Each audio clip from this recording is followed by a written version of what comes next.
ਸੰਗਤ ਨੂੰ ਵਾਹਿਗੁਰੂ ਜੀ ਕਾ ਖਾਲਸਾ, ਵਾਹਿਗੁਰੂ ਜੀ ਕੀ ਫਤਿਹ। ਕੱਲ੍ਹ ਸਾਰੇ ਸੰਸਾਰ ਦੇ ਵਿੱਚ ਗੁਰੂ ਗ੍ਰੰਥ ਦਾ ਗੁਰਗੱਦੀ ਦਿਵਸ ਮਨਾਇਆ ਗਿਆ। ਆਪਾਂ ਪਹਿਲਾਂ ਗੁਰੂ ਗ੍ਰੰਥ ਸਾਹਿਬ 'ਤੇ ਵਿਚਾਰ ਕਰਨੀ ਹੈ, ਫਿਰ ਗੁਰੂ ਗ੍ਰੰਥ ਸਾਹਿਬ ਦੀ ਕੀ ਸਿੱਖਿਆਵਾਂ ਨੇ, ਫਿਰ ਆਪਾਂ ਉਸ 'ਤੇ ਵਿਚਾਰ ਕਰਾਂਗੇ। ਗੁਰੂ ਨਾਨਕ ਦੇਵ ਜੀ ਮਹਾਰਾਜ ਨੇ ਹਿੰਦੁਸਤਾਨ ਦੇ ਬਿਨਾਂ ਹੋਰ ਵੀ ਬਹੁਤ ਸਾਰੇ ਦੇਸ਼ਾਂ 'ਚੋਂ ਗਏ। ਹਿੰਦੁਸਤਾਨ ਦੇ ਚਾਰੇ ਦਿਸ਼ਾਵਾਂ 'ਚ ਗਏ ਹੋ, ਸ਼ਾਇਦ ਹੀ ਕੋਈ ਸ਼ਹਿਰ ਬਚਿਆ ਹੋਵੇ ਜਾਂ ਵੱਡਾ ਇਲਾਕਾ ਜਿੱਥੇ ਨਾ ਗਏ ਹੋਣ। ਉਹ ਆਪਣੇ ਕੋਲ ਹਮੇਸ਼ਾ ਕਾਪੀ ਰੱਖਿਆ ਕਰਦੇ ਸਨ। ਜਦੋਂ ਬਾਣੀ ਉਹਨਾਂ ਨੂੰ ਆਉਂਦੀ ਸੀ ਤਾਂ ਆਪਣੀ ਕਾਪੀ 'ਤੇ ਲਿਖ ਲਿਆ ਕਰਦੇ ਸਨ। ਜਦੋਂ ਫਿਰ ਉਹ ਹਿੰਦੁਸਤਾਨ ਦਾ ਰਟਨ ਉਹਨਾਂ ਨੇ ਕੀਤਾ ਤਾਂ ਜਿਹੜੇ ਭਗਤ ਉਹਨਾਂ ਨੂੰ ਮਿਲੇ, ਕੁਝ ਉਹਨਾਂ ਤੋਂ ਪਹਿਲਾਂ ਹੋ ਚੁੱਕੇ ਸਨ, ਕੁਝ ਉਹਨਾਂ ਦੇ ਸਮਕਾਲੀ ਸਨ। ਜਿਨ੍ਹਾਂ ਭਗਤਾਂ ਦੀ ਬਾਣੀ ਗੁਰੂ ਮਹਾਰਾਜ ਦੇ ਵਿਚਾਰਾਂ ਨਾਲ ਮੇਲ ਖਾਂਦੀ ਸੀ, ਇੱਕ ਗੱਲ। ਨੰਬਰ 2, ਜਿਹੜੇ ਭਗਤ ਬ੍ਰਹਮ ਗਿਆਨੀ ਸਨ, ਉਹਨਾਂ ਦੀ ਬਾਣੀ 'ਚ ਨਮੂਨੇ ਵਜੋਂ ਥੋੜ੍ਹੀ ਥੋੜ੍ਹੀ ਬਾਣੀ ਗੁਰੂ ਮਹਾਰਾਜ ਨੋਟ ਕਰ ਲਿਆ ਕਰਦੇ ਸਨ। ਇਸ ਤਰ੍ਹਾਂ ਗੁਰੂ ਮਹਾਰਾਜ ਕੋਲੇ, ਗੁਰੂ ਨਾਨਕ ਦੇਵ ਜੀ ਕੋਲੇ 15 ਭਗਤਾਂ ਦੀ ਬਾਣੀ ਹੋ ਗਈ। ਉਹ ਭਗਤ ਬ੍ਰਾਹਮਣ ਵੀ ਸਨ ਅਤੇ ਸ਼ੂਦਰ ਸਨ, ਵੈਸ਼ ਸਨ। ਇਸ ਕਰ ਸਾਰੀਆਂ ਜਾਤਾਂ ਦੇ ਉਹ ਭਗਤ ਸਨ। 15 ਭਗਤਾਂ ਦੀ ਬਾਣੀ ਅਤੇ ਗੁਰੂ ਨਾਨਕ ਦੇਵ ਦੀ ਆਪਣੀ ਬਾਣੀ। ਜਦੋਂ ਜੋਤੀ ਜੋਤ ਸਮਾਉਣ ਲੱਗੇ ਤਾਂ ਉਹਨਾਂ ਸਾਰੀ ਬਾਣੀ ਆਪਣੀ ਅਤੇ ਭਗਤਾਂ ਦੀ ਬਾਣੀ ਗੁਰੂ ਅੰਗਦ ਦੇਵ ਮਹਾਰਾਜ ਦੇ ਦਿੱਤੀ। ਗੁਰੂ ਅੰਗਦ ਦੇਵ ਮਹਾਰਾਜ ਨੇ ਆਪ ਕੁਝ ਸ਼ਲੋਕ ਲਿਖੇ। ਇਸ ਤਰ੍ਹਾਂ ਇਹ ਸਾਰੀ ਬਾਣੀ ਤੀਸਰੇ ਪਾਤਸ਼ਾਹ ਕੋਲ ਚਲੀ ਗਈ। ਤੀਸਰੇ ਪਾਤਸ਼ਾਹ ਨੇ ਬਹੁਤ ਸਾਰੀ ਬਾਣੀ ਲਿਖੀ। ਫਿਰ ਸਾਰੀ ਬਾਣੀ ਚੌਥੇ ਪਾਤਸ਼ਾਹ ਕੋਲ ਚਲੀ ਗਈ। ਚੌਥੇ ਪਾਤਸ਼ਾਹ ਨੇ ਵੀ ਬਾਣੀ ਲਿਖੀ। ਫਿਰ ਸਾਰੀ ਬਾਣੀ ਪੰਚਮ ਪਾਤਸ਼ਾਹ ਕੋਲ ਆ ਗਈ। ਪੰਚਮ ਪਾਤਸ਼ਾਹ ਨੇ ਬਹੁਤ ਬਾਣੀ ਲਿਖੀ। ਫਿਰ ਪੰਚਮ ਪਾਤਸ਼ਾਹ ਵੇਲੇ 11 ਭੱਟ ਸਨ, ਉਹਨਾਂ ਦੀ ਬਾਣੀ ਵੀ ਗੁਰੂ ਮਹਾਰਾਜ ਕੋਲ ਸੀ। 3 ਸਿੱਖ ਸਨ, ਉਹਨਾਂ ਦੀ ਬਾਣੀ ਵੀ ਗੁਰੂ ਮਹਾਰਾਜ ਕੋਲ ਸੀ। ਇਸ ਤਰ੍ਹਾਂ 5 ਗੁਰੂਆਂ ਦੀ ਬਾਣੀ, 15 ਭਗਤਾਂ ਦੀ ਬਾਣੀ, 11 ਭੱਟਾਂ ਦੀ ਬਾਣੀ, 31 ਅਤੇ 3 ਜਿਹੜੇ ਸਿੱਖ ਸਨ ਉਹਨਾਂ ਦੀ ਬਾਣੀ। ਸਿਰਫ 34 ਮਹਾਂਪੁਰਖਾਂ ਦੀ ਬਾਣੀ ਗੁਰੂ ਨਾਨਕ ਪੰਚਮ ਪਾਤਸ਼ਾਹ ਕੋਲ ਆ ਗਈ। ਪੰਚਮ ਪਾਤਸ਼ਾਹ ਜਿਹੜਾ ਭਤੀਜਾ ਸੀ, ਉਸ ਨੇ ਬਾਣੀ 'ਚ ਮਿਲਾਵਟ ਕਰਨੀ ਸ਼ੁਰੂ ਕਰਤੀ। ਉਹਨੇ ਧਾਰਮਿਕ ਕਵਿਤਾ ਲਿਖਣੀ, ਹੇਠਾਂ ਨਾਨਕ ਲਿਖ ਦੇਣਾ, ਵੀ ਤਾਂ ਜੋ ਸਮਾਂ ਪਾ ਕੇ ਸਿੱਖ ਕੌਮ ਨੂੰ ਭੁਲੇਖਾ ਲੱਗ ਜਾਏ ਵੀ ਗੁਰੂਆਂ ਦੀ ਬਾਣੀ। ਗੁਰੂ ਮਹਾਰਾਜ ਦੇ ਇਹ ਗੱਲ ਧਿਆਨ 'ਚ ਆ ਗਈ। ਗੁਰੂ ਮਹਾਰਾਜ ਸੋਚਿਆ ਕਿ ਕੋਈ ਮਿਲਾਵਟ ਨਾ ਕਰਦੇ ਬਾਣੀ ਦੇ ਵਿੱਚ, ਕਿਉਂਕਿ ਜਿਹੜੀ ਕੱਚੀ ਬਾਣੀ ਹੈ ਉਹਨੇ ਤਾਂ ਪਾਰ ਉਤਾਰਾ ਨਹੀਂ ਕਰਨਾ। ਮੰਨ ਲਓ ਮੈਂ ਇਸੇ ਬਾਣੀ ਨੂੰ ਆਪਣੀ ਕਵਿਤਾ ਦੇ ਰੂਪ 'ਚ ਲਿਖ ਦਿੰਦਾ, ਗੱਲਾਂ ਸਾਰੀਆਂ ਉਹੀ ਲਿਖਦਾ ਪਰ ਆਪਣੇ ਸ਼ਬਦਾਂ 'ਚ ਲਿਖ ਦਿੰਦਾ, ਤਾਂ ਮੇਰੀ ਲਿਖੀ ਹੋਈ ਬਾਣੀ ਕਿਸੇ ਸਿੱਖ ਦਾ ਪਾਰ ਉਤਾਰਾ ਨਹੀਂ ਕਰੇਗੀ, ਕਿਉਂਕਿ ਮੈਨੂੰ ਗੁਰੂ ਦਾ ਦਰਜਾ ਹੀ ਨਹੀਂ ਮਿਲਿਆ। ਗੁਰੂ ਦੀ ਬਾਣੀ ਨੇ ਹੀ ਪਾਰ ਉਤਾਰਾ ਕਰਨਾ ਹੁੰਦਾ ਹੈ। ਇਸ ਲਈ ਪੰਚਮ ਪਾਤਸ਼ਾਹ ਨੇ ਉਸ ਵੇਲੇ ਸਿੱਖ ਕੌਮ ਦੇ ਵਿਦਵਾਨ ਭਾਈ ਗੁਰਦਾਸ ਜੀ, ਉਹਨਾਂ ਨੂੰ ਬੁਲਾਇਆ ਕਿ ਇਸ ਤਰ੍ਹਾਂ ਆਪਾਂ ਇੱਕ ਗ੍ਰੰਥ ਤਿਆਰ ਕਰਨਾ। 1601 ਈਸਵੀ ਤੋਂ ਲੈ ਕੇ 1604 ਈਸਵੀ ਤੱਕ ਦੋਨਾਂ ਨੇ ਰਲ ਕੇ ਲਗਾਤਾਰ ਲਿਖਦੇ ਰਹੇ, ਨਾਲ ਕਰੈਕਟ ਕਰਦੇ ਰਹੇ ਪੰਚਮ ਪਾਤਸ਼ਾਹ। ਇਸ ਤਰ੍ਹਾਂ ਗੁਰੂ ਗ੍ਰੰਥ ਸਾਹਿਬ ਤਿਆਰ ਹੋ ਗਏ। 1 ਸਤੰਬਰ 1604 ਈਸਵੀ ਨੂੰ ਹਰਿਮੰਦਰ ਸਾਹਿਬ ਦੇ ਵਿੱਚ ਇਸ ਗੁਰੂ ਗ੍ਰੰਥ ਸਾਹਿਬ ਦਾ ਪ੍ਰਕਾਸ਼ ਕੀਤਾ ਗਿਆ। ਉਸ ਜ਼ਮਾਨੇ 'ਚ ਇਸ ਨੂੰ ਪੋਥੀ ਕਿਹਾ ਕਰਦੇ ਸਨ। ਤਾਂ ਹੀ ਗੁਰਬਾਣੀ ਲਿਖਿਆ ਪੋਥੀ ਪਰਮੇਸ਼ਰ ਕਾ ਥਾਨ, ਵੀ ਇਸ ਪੋਥੀ ਦੀ ਪਰਮਾਤਮਾ ਵਸਦਾ ਹੈ। ਹਰਿਮੰਦਰ ਸਾਹਿਬ 'ਚ ਪ੍ਰਕਾਸ਼ ਕੀਤਾ ਹੈ ਅਤੇ ਬਾਬਾ ਬੁੱਢਾ ਜੀ ਨੂੰ ਗ੍ਰੰਥੀ ਸਿੰਘ ਲਾਇਆ ਗਿਆ ਹੈ। ਗੁਰੂ ਗ੍ਰੰਥ ਸਾਹਿਬ ਲਿਖਣ ਤੋਂ ਬਾਅਦ ਪੌਣੇ 2 ਸਾਲਾਂ ਤੱਕ ਪੰਚਮ ਪਾਤਸ਼ਾਹ ਜਿਉਂਦੇ ਰਹੇ, ਪਰ ਉਹਨਾਂ ਨੇ ਗੁਰੂ ਗ੍ਰੰਥ ਸਾਹਿਬ ਜਿਹੜਾ ਲਿਖਿਆ ਉਹਦੀ ਬਰਾਬਰੀ ਨਹੀਂ ਕੀਤੀ। ਉਹ ਕਹਿੰਦੇ ਸੀ ਇਹ ਜਿਹੜੀ ਬਾਣੀ ਹੈ ਭਾਵੇਂ ਅਸੀਂ ਲਿਖੀ ਹੈ, ਸਾਡੇ ਮੁਖਾਰ ਬਿੰਦ ਤੋਂ ਇਹ ਬੋਲੀ ਗਈ ਹੈ, ਪਰ ਇਹ ਬਾਣੀ ਰੱਬੀ ਬਾਣੀ ਹੈ, ਇਹ ਸਾਡੀ ਨਹੀਂ ਹੈ, ਇਸ ਲਈ ਬਾਣੀ ਸਾਡੇ ਤੋਂ ਉੱਪਰ ਹੈ। ਇਹੀ ਕਾਰਨ ਹੈ ਕਿ ਜਦੋਂ ਸ਼ਾਮ ਨੂੰ ਸੁਖ ਆਸਣ ਹੁੰਦਾ ਸੀ ਗੁਰੂ ਗ੍ਰੰਥ ਸਾਹਿਬ ਦਾ, ਜਿਵੇਂ ਅੱਜ ਕੱਲ੍ਹ ਜਿਹਨੂੰ ਆਪਾਂ ਅਕਾਲ ਤਖਤ ਕਹਿੰਦੇ, ਆਪ ਜੀ ਜਾਂਦੇ ਰਹਿੰਦੇ ਹੋ, ਉੱਪਰ ਪੌੜੀਆਂ ਚੜ੍ਹ ਕੇ ਖੱਬੇ ਪਾਸੇ ਪਹਿਲਾ ਕਮਰਾ ਹੁੰਦਾ, ਉਹਨੂੰ ਕੋਠਾ ਸਾਹਿਬ ਕਹਿੰਦੇ ਨੇ। ਉਸ ਜ਼ਮਾਨੇ 'ਚ ਉਹਨੂੰ ਕੋਠਾ ਸਾਹਿਬ ਕਿਹਾ ਕਰਦੇ ਸਨ। ਇਹ ਅਕਾਲ ਤਖਤ ਦਾ ਇੱਕ ਹਿੱਸਾ ਹੈ। ਉਦੋਂ ਅਕਾਲ ਤਖਤ ਹੋਂਦ ਵਿੱਚ ਨਹੀਂ ਸੀ ਆਇਆ। ਅਕਾਲ ਤਖਤ 6ਵੇਂ ਪਾਤਸ਼ਾਹ ਨੇ ਬਣਾਇਆ, ਪੰਜਮ ਪਾਤਸ਼ਾਹ ਨੇ ਕਮਰਾ ਬਣਾਇਆ ਸੀ। ਕਮਰੇ ਨੂੰ ਪਿੰਡਾਂ 'ਚ ਕੋਠਾ ਕਿਹਾ ਕਰਦੇ ਨੇ। ਉੱਥੇ ਪਲੰਘ ਵਿਛਾਇਆ, ਉੱਤੇ ਬਿਸਤਰਾ ਵਿਛਾਇਆ, ਉਹਦੇ ਉੱਤੇ ਸੁਖ ਆਸਣ ਕੀਤਾ ਜਾਂਦਾ ਸੀ ਰਾਤ ਨੂੰ ਗੁਰੂ ਗ੍ਰੰਥ ਸਾਹਿਬ ਦਾ।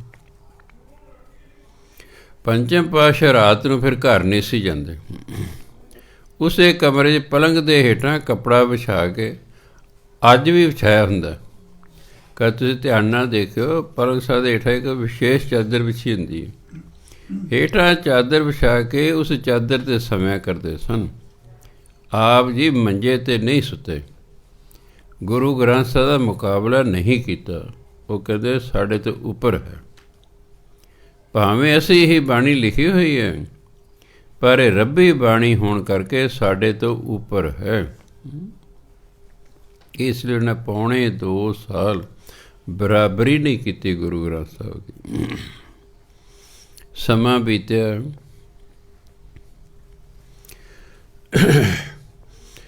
10ਵੇਂ ਪਾਤਸ਼ਾਹ ਦਾ ਸਮਾਂ ਆ ਗਿਆ ਹੈ। ਸਾਰੀਆਂ ਲੜਾਈਆਂ ਸਮਾਪਤ ਕਰਕੇ 10ਵੇਂ ਪਾਤਸ਼ਾਹ 1605 ਈਸਵੀ ਦੀ ਗਰਮੀਆਂ 'ਚ ਦਮਦਮਾ ਸਾਹਿਬ ਪਹੁੰਚੇ, ਸਾਬੋ ਕੀ ਤਲਵੰਡੀ। 1705 ਸਾਬੋ ਕੀ ਤਲਵੰਡੀ ਪਹੁੰਚੇ, ਜਿਹਨੂੰ ਆਪਾਂ ਦਮਦਮਾ ਸਾਹਿਬ ਅੱਜ ਕੱਲ੍ਹ ਕਹਿੰਦੇ। ਉਹਨੇ ਚਿਰ 9ਵੇਂ ਪਾਤਸ਼ਾਹ ਨੇ ਵੀ ਬਾਣੀ ਲਿਖੀ ਸੀ, ਪਰ ਸਮੇਂ ਨਹੀਂ ਸੀ ਲੱਗਾ, ਕਿਉਂਕਿ ਉਸ ਤੋਂ ਬਾਅਦ ਜੰਗ ਯੁੱਧ ਹੋਣੇ ਸ਼ੁਰੂ ਹੋ ਗਏ। ਉਹਨਾਂ ਦੀ ਬਾਣੀ ਸ਼੍ਰੀ ਗੁਰੂ ਗ੍ਰੰਥ 'ਚ ਐਡ ਨਹੀਂ ਕੀਤੀ ਜਾ ਸਕੀ। 10ਵੇਂ ਪਾਤਸ਼ਾਹ ਨੇ ਸੋਚਿਆ ਵੀ ਹੁਣ ਕੁਛ ਵੇਹਲ ਹੈ, ਇਹ 9ਵੇਂ ਪਾਤਸ਼ਾਹ ਦੀ ਬਾਣੀ ਸ਼੍ਰੀ ਗੁਰੂ ਗ੍ਰੰਥ 'ਚ ਦਰਜ ਕਰ ਦਿੰਦੇ। ਜਿਹੜਾ ਪੰਚਮ ਪਾਤਸ਼ਾਹ ਨੇ ਗੁਰੂ ਗ੍ਰੰਥ ਸਾਹਿਬ ਲਿਖਿਆ ਸੀ, ਉਹ ਧੀਰ ਮੱਲੀਆਂ ਕੋਲੇ ਸੀ। ਉਹ ਧੀਰ ਮੱਲੀਆਂ ਕੋਲੇ ਸੀ, ਕਰਤਾਰਪੁਰ ਜ਼ਿਲ੍ਹਾ ਜਲੰਧਰ 'ਚ। ਧੀਰ ਮੱਲੀਏ ਸਮਾਂ ਪਾ ਕੇ ਦੁਸ਼ਮਣਾਂ ਨਾਲ ਰਲ ਗਏ। 10ਵੇਂ ਪਾਤਸ਼ਾਹ ਨੇ ਸਿੰਘ ਭੇਜੇ ਵੀ ਜੋ ਉਹਨਾਂ ਤੋਂ ਗੁਰੂ ਗ੍ਰੰਥ ਸਾਹਿਬ ਲੈ ਕੇ ਆਓ, 9ਵੇਂ ਪਾਤਸ਼ਾਹ ਦੀ ਬਾਣੀ ਐਡ ਕਰ ਰਹੀ। ਉਹਨਾਂ ਨੇ ਗੁਰੂ ਗ੍ਰੰਥ ਸਾਹਿਬ ਨਹੀਂ ਦਿੱਤਾ ਅਤੇ ਕਹਿੰਦੇ ਜੇ ਆਪਣੇ ਆਪ ਨੂੰ ਗੁਰੂ ਸਮਝਦਾ ਹੈ ਤਾਂ ਆਪੇ ਹੀ ਲਿਖ ਲੈ। ਕਈ ਵਾਰੀ ਨਾ ਬੰਦੇ ਨੂੰ ਪਤਾ ਨਹੀਂ ਹੁੰਦਾ, ਆਪਣੀ ਅਵਸਥਾ ਨੀਵੀਂ ਹੁੰਦੀ ਹੈ, ਉਸ ਵੇਲੇ ਜਿਸ ਅਵਸਥਾ ਦਾ ਮੈਂ, ਬਾਕੀ ਉਸੇ 'ਤੇ ਅਵਸਥਾ ਦੇ ਨੇ। ਜਦੋਂ ਦਿਵ ਦ੍ਰਿਸ਼ਟੀ ਖੁੱਲ੍ਹਦੀ ਹੈ, ਮੰਨ ਲਓ ਤੁਹਾਡੇ ਕਿਸੇ ਦੀ ਦਿਵ ਦ੍ਰਿਸ਼ਟੀ ਖੁੱਲ੍ਹ ਗਈ, ਉਹਦਾ ਲੜਕਾ ਅਮਰੀਕਾ ਜਾਂ ਕੈਨੇਡਾ 'ਚ ਇਸ ਵੇਲੇ, ਉਹ ਇੱਥੋਂ ਹੀ ਵੇਖ ਸਕਦਾ ਉਸ ਨੂੰ ਕਿ ਇਸ ਵੇਲੇ ਉਹ ਕੀ ਕਰ ਰਿਹਾ ਹੈ, ਬੈਠਾ ਹੈ, ਲੇਟਿਆ ਹੈ, ਕੋਈ ਟਰੱਕ ਚਲਾ ਰਿਹਾ, ਕੰਮ ਕਰ ਰਿਹਾ, ਕੀ ਕਰ ਰਿਹਾ, ਉਹਨੂੰ ਵੇਖ ਸਕਦਾ। ਹੁਣ 10ਵੇਂ ਪਾਤਸ਼ਾਹ ਤਾਂ 2 ਜਹਾਨ ਦੇ ਵਾਲੀ ਸਨ। ਉਹਨੇ ਕਿਹਾ ਚੰਗਾ ਭਾਈ ਨਹੀਂ ਦਿੰਦੇ ਨਾ ਸਹੀ। ਭਾਈ ਮਨੀ ਸਿੰਘ ਉਸ ਵੇਲੇ ਵਿਦਵਾਨ ਸਨ, ਬਾਬਾ ਦੀਪ ਸਿੰਘ ਜੀ ਸਨ, ਬਾਬਾ ਦੀਪ ਸਿੰਘ ਦੀ ਡਿਊਟੀ ਲਾਈ ਦਸਮ ਪਾਤਸ਼ਾਹ ਨੂੰ ਕਿ ਤੁਸੀਂ ਕਾਗਜ਼, ਕਲਮਾਂ ਅਤੇ ਸਿਆਹੀ ਦਾ ਪ੍ਰਬੰਧ ਕਰਨਾ ਹੈ। ਭਾਈ ਮਨੀ ਸਿੰਘ ਨੇ ਕਿਹਾ ਵੀ ਅਸੀਂ ਬੋਲਾਂਗੇ ਅਤੇ ਤੁਸੀਂ ਲਿਖਦੇ ਜਾਣਾ ਹੈ। ਟੈਂਟ ਲਾ ਲਿਆ ਹੈ, ਤਿੰਨੋਂ ਬੈਠ ਜਾਂਦੇ ਨੇ। ਦਸਮ ਪਾਤਸ਼ਾਹ ਦਿਵ ਦ੍ਰਿਸ਼ਟੀ ਨਾਲ ਉਹ ਪੰਚਮ ਪਾਤਸ਼ਾਹ ਵੇਲੇ ਦਾ ਲਿਖਿਆ ਗੁਰੂ ਗ੍ਰੰਥ ਸਾਹਿਬ ਨੂੰ ਦਿਵ ਦ੍ਰਿਸ਼ਟੀ ਨਾਲ ਵੇਖੀ ਜਾਂਦੇ ਨੇ ਅਤੇ ਲਿਖਾਈ ਜਾਂਦੇ ਨੇ।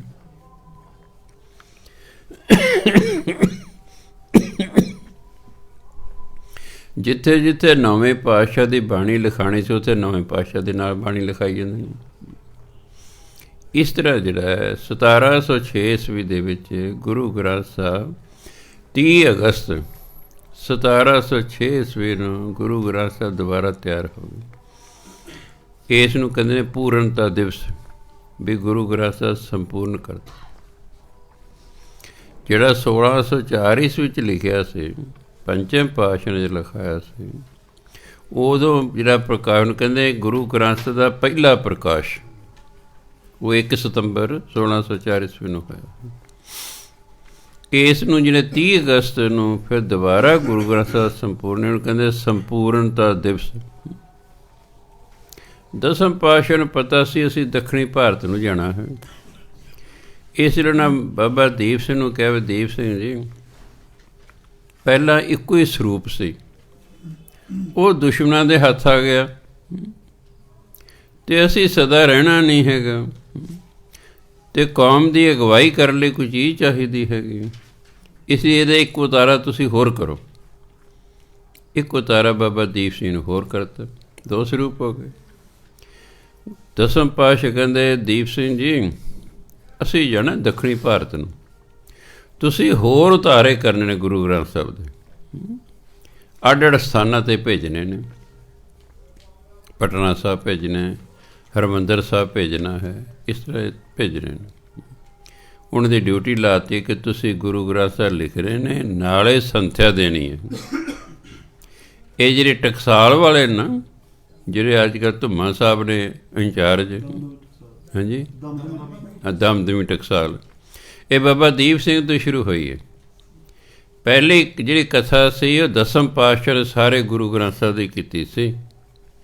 ਬਾਬਾ ਦੀਪ ਸਿੰਘ ਦੇ ਭਾਈ ਮਨੀ ਸਿੰਘ ਅਤੇ ਹੋਰ ਜਿਹੜੇ ਸਨ ਗੁਰਮੁਖ ਪਿਆਰੇ, ਉਹਨਾਂ ਨੇ ਸਾਰੀ ਕਥਾ ਦਸਮ ਪਾਤਸ਼ਾਹ ਤੋਂ ਸੁਣੀ। ਇਸ ਲਈ ਫਿਰ ਭਾਈ ਬਾਬਾ ਦੀਪ ਸਿੰਘ ਦੀ ਡਿਊਟੀ ਲਾਤੀ ਕਿ ਤੁਸੀਂ ਜਿਹੜਾ ਸੰਥਿਆ ਵੀ ਦੇਣੀ ਹੈ ਆਲੇ ਦੁਆਲੇ ਦੇ ਇਲਾਕਿਆਂ ਨੂੰ, ਅਤੇ ਗੁਰੂ ਗ੍ਰੰਥ ਸਾਹਿਬ ਵੀ ਹੋਰ ਲਿਖਦੇ ਰਹਿਣਾ ਹੈ। ਉੱਥੋਂ ਫਿਰ ਇਹ ਦਮਦਮੀ ਟਕਸਾਲ ਚੱਲੇ ਸੀ। ਫਿਰ ਸਮਾਂ ਪਾ ਕੇ ਉਹਦੇ 2 ਬ੍ਰਾਂਚਾਂ ਹੋ ਗਈਆਂ, ਇੱਕ ਅੰਮ੍ਰਿਤਸਰ ਦੇ ਭਾਈ ਅਮੀਰ ਸਿੰਘ ਦੀ, ਇੱਕ ਇਹਨਾਂ ਦੀ। ਸੋ ਉਹ ਗੁਰੂ ਗ੍ਰੰਥ ਦੀ ਸੰਥਿਆ ਖੈਰ ਉਦੋਂ ਤੋਂ ਫਿਰ ਉਹ ਦੇਣ ਲੱਗ ਪਏ, ਅੱਗੇ ਅੱਗੇ ਅੱਗੇ ਅੱਜ ਤੱਕ ਚੱਲੀ ਜਾ ਰਿਹਾ ਸਿਲਸਿਲਾ। ਦਸਮ ਪਾਤਸ਼ਾਹ ਫਿਰ ਉੱਥੋਂ ਜਿਹੜਾ ਹੈ ਦੱਖਣੀ ਭਾਰਤ ਨੂੰ ਚੱਲ ਪਏ, ਨੰਦੇੜ ਸਾਹਿਬ ਪਹੁੰਚ ਗਏ ਨੇ। ਨਾਲ ਇੱਕ ਸਰੂਪ ਲੈ ਗਏ, ਇੱਕ ਭਾਈ ਬਾਬਾ ਦੀਪ ਸਿੰਘ ਜੀ ਕੋਲ ਛੱਡ ਗਏ ਵੀ ਤੁਸੀਂ ਹੋਰ ਅੱਗੇ ਅੱਗੇ ਲਿਖੋ।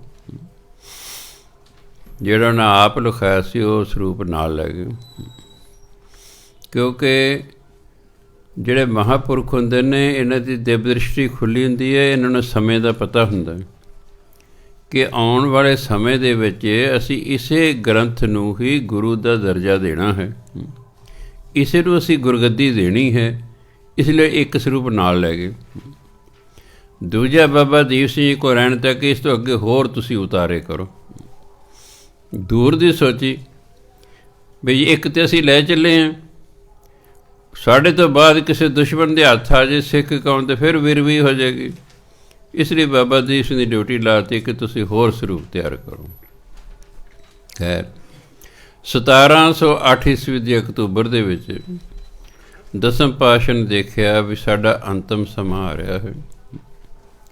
ਉਹਨਾਂ ਜਿੰਨੇ ਉੱਥੇ ਇਤਿਹਾਸ 'ਚ ਆਉਂਦਾ ਕਿ ਉਸ ਵੇਲੇ 2700 ਸਿੱਖ ਸਨ ਉੱਥੇ ਰਹਿੰਦੇ, ਅੱਡ ਅੱਡ ਸਟੇਟਾਂ ਤੋਂ। ਜਦੋਂ ਉਹਨਾਂ ਨੂੰ ਪਤਾ ਲੱਗਾ ਵੀ ਦਸਮ ਪਾਤਸ਼ਾਹ ਸਰੀਰ ਤਿਆਗਣ ਲੱਗੇ ਨੇ, ਸਾਰੇ 2700 ਬੰਦਾ ਉੱਥੇ ਇਕੱਠਾ ਹੋ ਗਿਆ। ਚਲੋ ਵੈਰਾਗ 'ਚ ਆ ਗਏ, ਕੁਦਰਤੀ ਹੁੰਦਾ। ਅਤੇ ਕਹਿੰਦੇ ਵੀ ਸੱਚੇ ਪਾਤਸ਼ਾਹ ਤੁਸੀਂ ਤਾਂ ਐਲਾਨ ਕਰਤਾ ਵੀ ਅਸੀਂ ਸਰੀਰ ਤਿਆਗਣ ਲੱਗੇ ਅਤੇ ਸਾਨੂੰ ਕਿਤੇ ਲੜ ਲਾ ਚੱਲਿਓ। ਉਦੋਂ ਭਾਈ ਦਇਆ ਸਿੰਘ ਅਤੇ ਭਾਈ ਧਰਮ ਸਿੰਘ 5 ਪਿਆਰੇ 'ਚ 2 ਪਿਆਰੇ, ਕਿਉਂਕਿ 3 ਪਿਆਰੇ ਤੇ ਚਮਕੌਰ ਸਾਹਿਬ ਦੀ ਜੰਗ ਸ਼ਹੀਦ ਹੋ ਗਏ ਸਨ, 2 ਪਿਆਰੇ ਬਚੇ ਸਨ।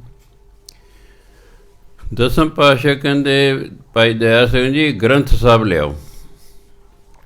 ਪੰਚਮ ਪਾਤਸ਼ਾਹ ਵੇਲੇ ਇਸ ਨੂੰ ਕਹਿੰਦੇ ਸੀ ਪੋਥੀ ਸਾਹਿਬ, ਦਸਮ ਪਾਤਸ਼ਾਹ ਵੇਲੇ ਇਹਨੂੰ ਕਹਿੰਦੇ ਸੀ ਗ੍ਰੰਥ ਸਾਹਿਬ।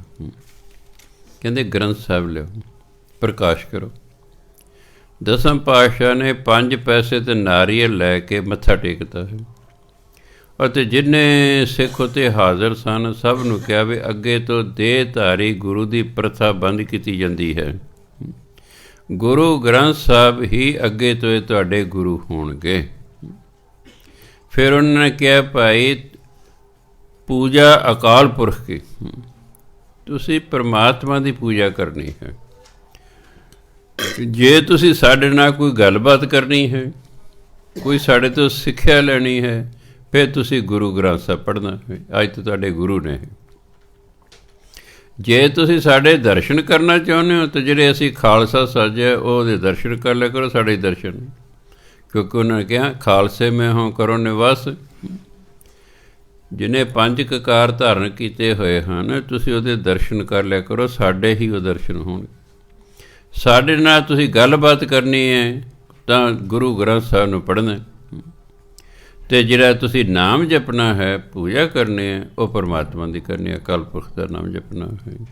ਇਸ ਤਰ੍ਹਾਂ ਗੁਰੂ ਗ੍ਰੰਥ ਸਾਹਿਬ ਨੂੰ 1708 ਈਸਵੀ ਦੇ ਵਿੱਚ ਨੰਦੇੜ ਸਾਹਿਬ ਦੇ ਵਿੱਚ ਜਿਹੜਾ ਹੈ ਗੁਰਗੱਦੀ ਦੇ ਦਿੱਤੀ ਗਈ, ਅਤੇ ਦਸਮ ਪਾਤਸ਼ਾਹ ਜਿਹੜਾ ਜੋਤੀ ਜੋਤ ਸਮਾ ਗਏ। ਇਹਨੂੰ ਆਮ ਲੋਕ ਸਰਬ ਸਾਂਝੀ ਬਾਣੀ ਕਹਿੰਦੇ ਨੇ। ਗੁਰੂ ਗ੍ਰੰਥ ਦੀ ਬਾਣੀ ਨੂੰ ਸਰਬ ਸਾਂਝੀ ਬਾਣੀ ਕਹਿੰਦੇ। ਆਖਿਰ ਕਰ ਕਿਉਂ? ਉਸ ਵੇਲੇ ਹਿੰਦੁਸਤਾਨ ਦੇ 4 ਜਾਤਾਂ ਸਨ, ਬ੍ਰਾਹਮਣ, ਖੱਤਰੀ, ਵੈਸ਼ ਅਤੇ ਸ਼ੂਦਰ। ਜਿਹੜੇ ਵੈਸ਼ ਸਨ ਇਹਦੇ ਵਿੱਚ ਜੱਟ ਅਤੇ ਬਾਣੀ ਆਉਂਦੇ ਸਨ। ਸ਼ੂਦਰਾਂ ਦੇ ਵਿੱਚ ਬੈਕਵਰਡ ਕਲਾਸ ਅਤੇ ਸ਼ਡਿਊਲਡ ਕਾਸਟ ਆਉਂਦੇ ਸੀ। ਖੱਤਰੀ ਅਤੇ ਬ੍ਰਾਹਮਣ ਦਾ ਤੁਹਾਨੂੰ ਪਤਾ ਹੀ ਹੈ। ਤਾਂ ਜਿਹੜੇ 35 ਮਹਾਂਪੁਰਖਾਂ ਦੀ ਬਾਣੀ ਸ਼੍ਰੀ ਗੁਰੂ ਗ੍ਰੰਥ ਸਾਹਿਬ ਦਰਜ ਹੈ, ਉਹਦੇ ਵਿੱਚ ਪੰਡਤਾਂ ਦੀ 7 ਪੰਡਤਾਂ ਦੀ ਬਾਣੀ ਹੈ। 6 ਗੁਰੂ ਸਾਹਿਬਾਨ ਨੇ ਖੱਤਰੀ ਸਨ। ਬਾਬਾ ਸੁੰਦਰ ਜੀ ਜਿਹੜੇ ਤੀਸਰੇ ਪਾਤਸ਼ਾਹ ਦੇ ਪੜਪੋਤੇ ਸਨ, ਉਹ ਵੀ ਖੱਤਰੀ ਸਨ। ਇਸ ਤਰ੍ਹਾਂ ਖੱਤਰੀਆਂ ਦੀ ਬਾਣੀ ਵੀ ਵਿੱਚ ਹੈ, ਬ੍ਰਾਹਮਣਾਂ ਦੀ ਵੀ ਹੈ, ਖੱਤਰੀਆਂ ਦੀ ਵੀ ਹੈ। ਫਿਰ ਜਿਹੜੇ 11 ਭੱਟ ਸਨ ਉਹਨਾਂ ਦੀ ਬਾਣੀ ਹੀ ਹੈਗਾ। ਜਿਹੜੇ ਇਹਨੇ 2 ਵੈਸ਼ ਹੋਏ ਨੇ, ਧੰਨਾ ਭਗਤ ਜੀ, ਉਹ ਜੱਟ ਸਨ। ਇੱਕ ਹੋਰ ਰਾਜਾ ਹੋਇਆ ਹੈ, ਉਹ ਵੀ ਜਿਹੜਾ ਸੀ ਵੈਸ਼ ਸਨ। ਬਾਕੀ 7 ਸ਼ੂਦਰਾਂ ਦੀ ਬਾਣੀ, ਬੈਕਵਰਡ ਕਲਾਸ ਅਤੇ ਸ਼ਡਿਊਲਡ ਕਾਸਟ, 7 ਉਹਨਾਂ ਦੀ ਬਾਣੀ ਹੈ। ਭਾਵ ਗੁਰੂ ਗ੍ਰੰਥ ਦੇ ਵਿੱਚ ਬ੍ਰਾਹਮਣਾਂ ਦੀ, ਖੱਤਰੀਆਂ ਦੀ, ਵੈਸ਼ਾਂ ਦੀ ਅਤੇ ਸ਼ੂਦਰਾਂ ਦੀ ਬਾਣੀ ਦਰਜ ਹੈ। 4 ਜਾਤਾਂ ਸਨ, 4 ਦੀ ਬਾਣੀ ਹੈ। ਉਸ ਵੇਲੇ 3 ਕੌਮਾਂ ਸਨ, ਹਿੰਦੂ, ਮੁਸਲਮਾਨ ਅਤੇ ਸਿੱਖ। ਅੱਜ ਜਿੰਨੇ ਪੰਡਤ ਸਨ, ਜਿਹੜੇ ਸਨ ਭੱਟ ਸਨ, ਇਹ ਸਾਰੇ ਹਿੰਦੂ ਸਨ। ਭਗਤ ਜਿਹੜੇ ਭਗਤ ਹੋਏ ਇਹਨਾਂ 'ਚ ਕਿੰਨੇ ਹੀ ਪੰਡਤ ਸਨ। ਜੇ ਭੱਟ ਨੇ ਇਹ ਵੀ ਪੰਡਤਾਂ ਦੇ ਦੂਜੇ ਦਰਜੇ 'ਤੇ ਗਿਣੇ ਜਾਂਦੇ ਨੇ। ਸੋ ਗੁਰੂ ਗ੍ਰੰਥ ਸਾਹਿਬ ਦੇ ਵਿੱਚ ਹਿੰਦੂਆਂ ਦੀ ਬਾਣੀ ਵੀ ਹੈ, ਮੁਸਲਮਾਨਾਂ ਦੀ ਬਾਣੀ ਵੀ ਹੈ। ਬਾਬਾ ਫਰੀਦ ਜੀ ਪਹਿਲੇ, ਸਭ ਤੋਂ ਪੁਰਾਤਨ ਜਿਹੜੀ ਬਾਣੀ ਹੈ ਉਹ ਬਾਬਾ ਫਰੀਦ ਜੀ ਦੀ ਹੈ। ਬਾਕੀ ਉਦੋਂ ਭਗਤ ਉਦੋਂ ਬਾਅਦ 'ਚ ਹੋਏ। ਸੋ ਮੁਸਲਮਾਨਾਂ ਦੀ ਬਾਣੀ ਵੀ ਹੈ ਅਤੇ ਸਿੱਖਾਂ ਦੀ ਤਾਂ ਹੈ ਹੀ ਹੈ। ਤਿੰਨੋਂ ਕੌਮਾਂ ਸਨ, ਤਿੰਨਾਂ ਕੌਮਾਂ ਦੀ ਬਾਣੀ ਸ਼੍ਰੀ ਗੁਰੂ ਗ੍ਰੰਥ ਦਰਜ ਹੈ। 4 ਜਾਤਾਂ ਸਨ, 4 ਜਾਤਾਂ ਦੀ ਬਾਣੀ ਗੁਰੂ ਗ੍ਰੰਥ ਦਰਜ ਹੈ। ਇਸ ਲਈ ਇਹਨੂੰ ਕਹਿੰਦੇ ਸਰਬ ਸਾਂਝੀ ਬਾਣੀ। ਹਿੰਦੂ ਪੜ੍ਹੋ, ਸਿੱਖ ਪੜ੍ਹੋ, ਮੁਸਲਮਾਨ ਪੜ੍ਹੋ, ਈਸਾਈ ਪੜ੍ਹੋ, ਬ੍ਰਾਹਮਣ ਪੜ੍ਹੋ, ਖੱਤਰੀ ਪੜ੍ਹੋ, ਵੈਸ਼ ਪੜ੍ਹੋ, ਸ਼ੂਦਰ ਪੜ੍ਹੋ। ਜੋ ਵੀ ਬਾਣੀ ਪੜ੍ਹੇਗਾ ਉਹਨੂੰ ਬਾਣੀ ਪੜ੍ਹਨ ਦਾ ਲਾਭ ਮਿਲਣਾ ਹੀ ਮਿਲਣਾ ਹੈ, ਉਹਨੂੰ ਮਿਲਣਾ ਹੀ ਮਿਲਣਾ ਲਾਭ। ਫਿਰ ਇਹ ਹੈ ਕਿ ਬਾਣੀ ਦੇ ਵਿੱਚ ਕਈ ਬੋਲੀਆਂ ਨੇ, ਹਿੰਦੀ ਹੈ, ਪੰਜਾਬੀ ਹੈ, ਸੰਸਕ੍ਰਿਤ ਹੈ, ਮੱਧ ਪ੍ਰਦੇਸ਼ ਦੀ ਬੋਲੀ ਹੈ, ਮਰਾਠੀ ਹੈ, ਇਹ ਤਾਂ ਫਿਰ ਬੰਗਾਲੀ ਹੈ, ਕਿੰਨੇ ਸਟੇਟਾਂ ਦੀ ਬਾਣੀ ਜਿਹੜੀ ਇਸ ਦੇ ਵਿੱਚ ਦਰਜ ਹੈ, ਕਿੰਨੀਆਂ ਬੋਲੀਆਂ ਨੇ, ਕਈ ਬੋਲੀਆਂ ਨੇ। ਫਾਰਸੀ ਹੈ, ਅਰਬੀ ਹੈ, ਸੰਸਕ੍ਰਿਤ ਹੈ, ਬ੍ਰਜ ਭਾਸ਼ਾ ਹੈ, ਬੰਗਾਲੀ ਹੈ, ਮਰਾਠੀ ਹੈ, ਮੱਧ ਪ੍ਰਦੇਸ਼ ਦੀ ਹੈ, ਰਾਜਸਥਾਨ ਦੀ ਹੈ, ਪੰਜਾਬ ਦੀ ਤਾਂ ਪੰਜਾਬੀ ਹੈ ਹੀ ਹੈ। ਇਸ ਲਈ ਕਈ ਬੋਲੀਆਂ 'ਚ ਲਿਖੀ ਹੋਈ ਬਾਣੀ ਗੁਰੂ ਗ੍ਰੰਥ 'ਚ ਦਰਜ ਹੈ। ਇਸ ਲਈ ਇਹਨੂੰ ਕਿਹਾ ਜਾਂਦਾ ਸਰਬ ਸਾਂਝੀ ਬਾਣੀ। ਇਹ ਤਾਂ ਹੋ ਗਿਆ ਵੀ ਗੁਰੂ ਗ੍ਰੰਥ ਸਾਹਿਬ ਕਿਵੇਂ ਤਿਆਰ ਹੋਏ, ਕਿਹਦੀ ਕਿਹਦੀ ਬਾਣੀ, ਕਿੰਨਾ ਕਿੰਨਾ ਜਾਤਾਂ ਦੀ ਬਾਣੀ, ਕਿੰਨਾ ਕਿੰਨਾ ਧਰਮਾਂ ਦੀ ਬਾਣੀ 'ਚ ਦਰਜ ਹੈ, ਉਹ ਆਪਾਂ ਵਿਚਾਰ ਕੀਤੀ ਹੈ। ਹੁਣ ਗੁਰੂ ਗ੍ਰੰਥ ਸਾਹਿਬ ਸਾਨੂੰ ਕੀ ਸਿੱਖਿਆ ਦਿੰਦੇ ਨੇ, ਹੁਣ ਆਪਣੇ ਇਸ 'ਤੇ ਵਿਚਾਰ ਕਰਨਾ ਵੀ ਉਹਨੂੰ ਸਿੱਖਿਆ ਕੀ ਦਿੰਦੇ ਨੇ। ਆਪ ਜੀ ਨੇ ਇੱਕ ਕਾਗਜ਼ ਦਿੱਤਾ ਗਿਆ ਹੈ, ਜਿਸ ਕੋਲ ਨਹੀਂ ਹੈ ਉਹ ਤੋਂ ਲੈ ਲਓ, ਅਤੇ ਜਿਹਨੂੰ ਮਿਲ ਗਿਆ ਹੈ ਇਹ ਕੱਢੋ। ਉੱਤੇ ਲਿਖਿਆ ਸ਼੍ਰੀ ਗੁਰੂ ਗ੍ਰੰਥ ਸਾਹਿਬ ਦੀਆਂ ਸਿੱਖਿਆਵਾਂ। ਹੁਣ ਇੱਕ ਇੱਕ ਸਿੱਖਿਆ 'ਤੇ ਆਪਾਂ ਵਿਚਾਰ ਕਰਾਂਗੇ, ਨਾਲ ਗਾਵਾਂਗੇ। ਸਭ ਤੋਂ ਪਹਿਲੀ ਸਿੱਖਿਆ ਜਦੋਂ ਗੁਰੂ ਗ੍ਰੰਥ ਸਾਹਿਬ ਪੜ੍ਹਨ ਲੱਗੀਏ, ਪਹਿਲੀ ਸਿੱਖਿਆ ਸਾਨੂੰ ਇਹ ਮਿਲਦੀ ਹੈ, ਹੁਕਮ ਰਜ਼ਾਈ ਚੱਲਣਾ ਨਾਨਕ ਲਿਖਿਆ ਨਾਲ। ਹੁਕਮ ਮੰਮੇ ਨੂੰ ਸਿਹਾਰੀ ਹੈ, ਇਹਦਾ ਮਤਲਬ ਹੁਕਮ ਵਿੱਚ, ਹੁਕਮ ਅਨੁਸਾਰ। ਰਜ਼ਾਈ ਜੱਜੇ ਦੇ ਪੈਰ 'ਚ ਬਿੰਦੀ ਲਾ ਕੇ ਬੋਲਣਾ। ਰਜ਼ਾਈ ਫਾਰਸੀ ਦਾ ਸ਼ਬਦ ਹੈ, ਜਿਹਦਾ ਮਤਲਬ ਰੱਬ, ਪਰਮਾਤਮਾ। ਹੁਕਮ ਰਜ਼ਾਈ ਚੱਲਣਾ, ਪਰਮਾਤਮਾ ਦੇ ਹੁਕਮ ਵਿੱਚ ਚੱਲਣਾ ਹੈ। ਨਾਨਕ ਲਿਖਿਆ ਨਾਲ, ਗੁਰੂ ਮਹਾਰਾਜ ਕਹਿੰਦੇ ਹਰ ਇਨਸਾਨ ਦੇ ਨਾਲ ਪਰਮਾਤਮਾ ਨੇ ਲਿਖਤਾ। ਪਰਮਾਤਮਾ ਨੇ ਹਰ ਇੱਕ ਇਨਸਾਨ ਦੀ ਕਿਸਮਤ ਲਿਖੀ ਹੈ। ਕਰਮ ਅਸੀਂ ਕਰਦੇ ਹਾਂ, ਸਾਡੇ ਕਰਮਾਂ ਦਾ ਜਿਹੜਾ ਫਲ ਹੈ ਉਹ ਪਰਮਾਤਮਾ ਲਿਖਦਾ, ਜਿਹਨੂੰ ਆਪਾਂ ਕਹਿੰਦੇ ਕਿਸਮਤ। ਸਾਡੇ ਕੀਤੇ ਹੋਏ ਪਿਛਲੇ ਜਨਮਾਂ ਦੇ ਕਰਮ ਜਿਹੜੇ ਨੇ ਉਹ ਸਾਡੇ ਇਸ ਜਨਮ ਦੀ ਕਿਸਮਤ ਬਣੇ ਨੇ, ਅਤੇ ਕਿਸਮਤ ਲਿਖਦਾ ਪਰਮਾਤਮਾ। ਅਤੇ ਪਰਮਾਤਮਾ ਨੇ ਨਾਲ ਇਹ ਵੀ ਲਿਖਿਆ ਕਿ ਤੂੰ ਮੇਰੇ ਹੁਕਮ ਵਿੱਚ ਚੱਲਣਾ ਹੈ। ਜੇ ਤਾਂ ਅਸੀਂ ਹੁਕਮ 'ਚ ਚੱਲਦੇ ਰਹੇ, ਤੁਸੀਂ ਕਹੋ ਜੀ ਸਾਨੂੰ ਤਾਂ ਹੁਕਮ ਦਾ ਪਤਾ ਨਹੀਂ, ਪਰਮਾਤਮਾ ਦਾ ਕੀ ਹੁਕਮ ਹੈ, ਸਾਡੇ ਨਾਲ ਤਾਂ ਪਰਮਾਤਮਾ ਨੇ ਕਦੇ ਗੱਲ ਨਹੀਂ ਕੀਤੀ। ਸਾਰਾ ਗੁਰੂ ਗ੍ਰੰਥ ਪਰਮਾਤਮਾ ਦਾ ਹੁਕਮ ਹੈ। ਹਉ ਆਪੋਂ ਬੋਲ ਨਾ ਜਾਣਦਾ, ਸਭ ਕਹਿਆ ਹੁਕਮਾਓ ਜੀਓ।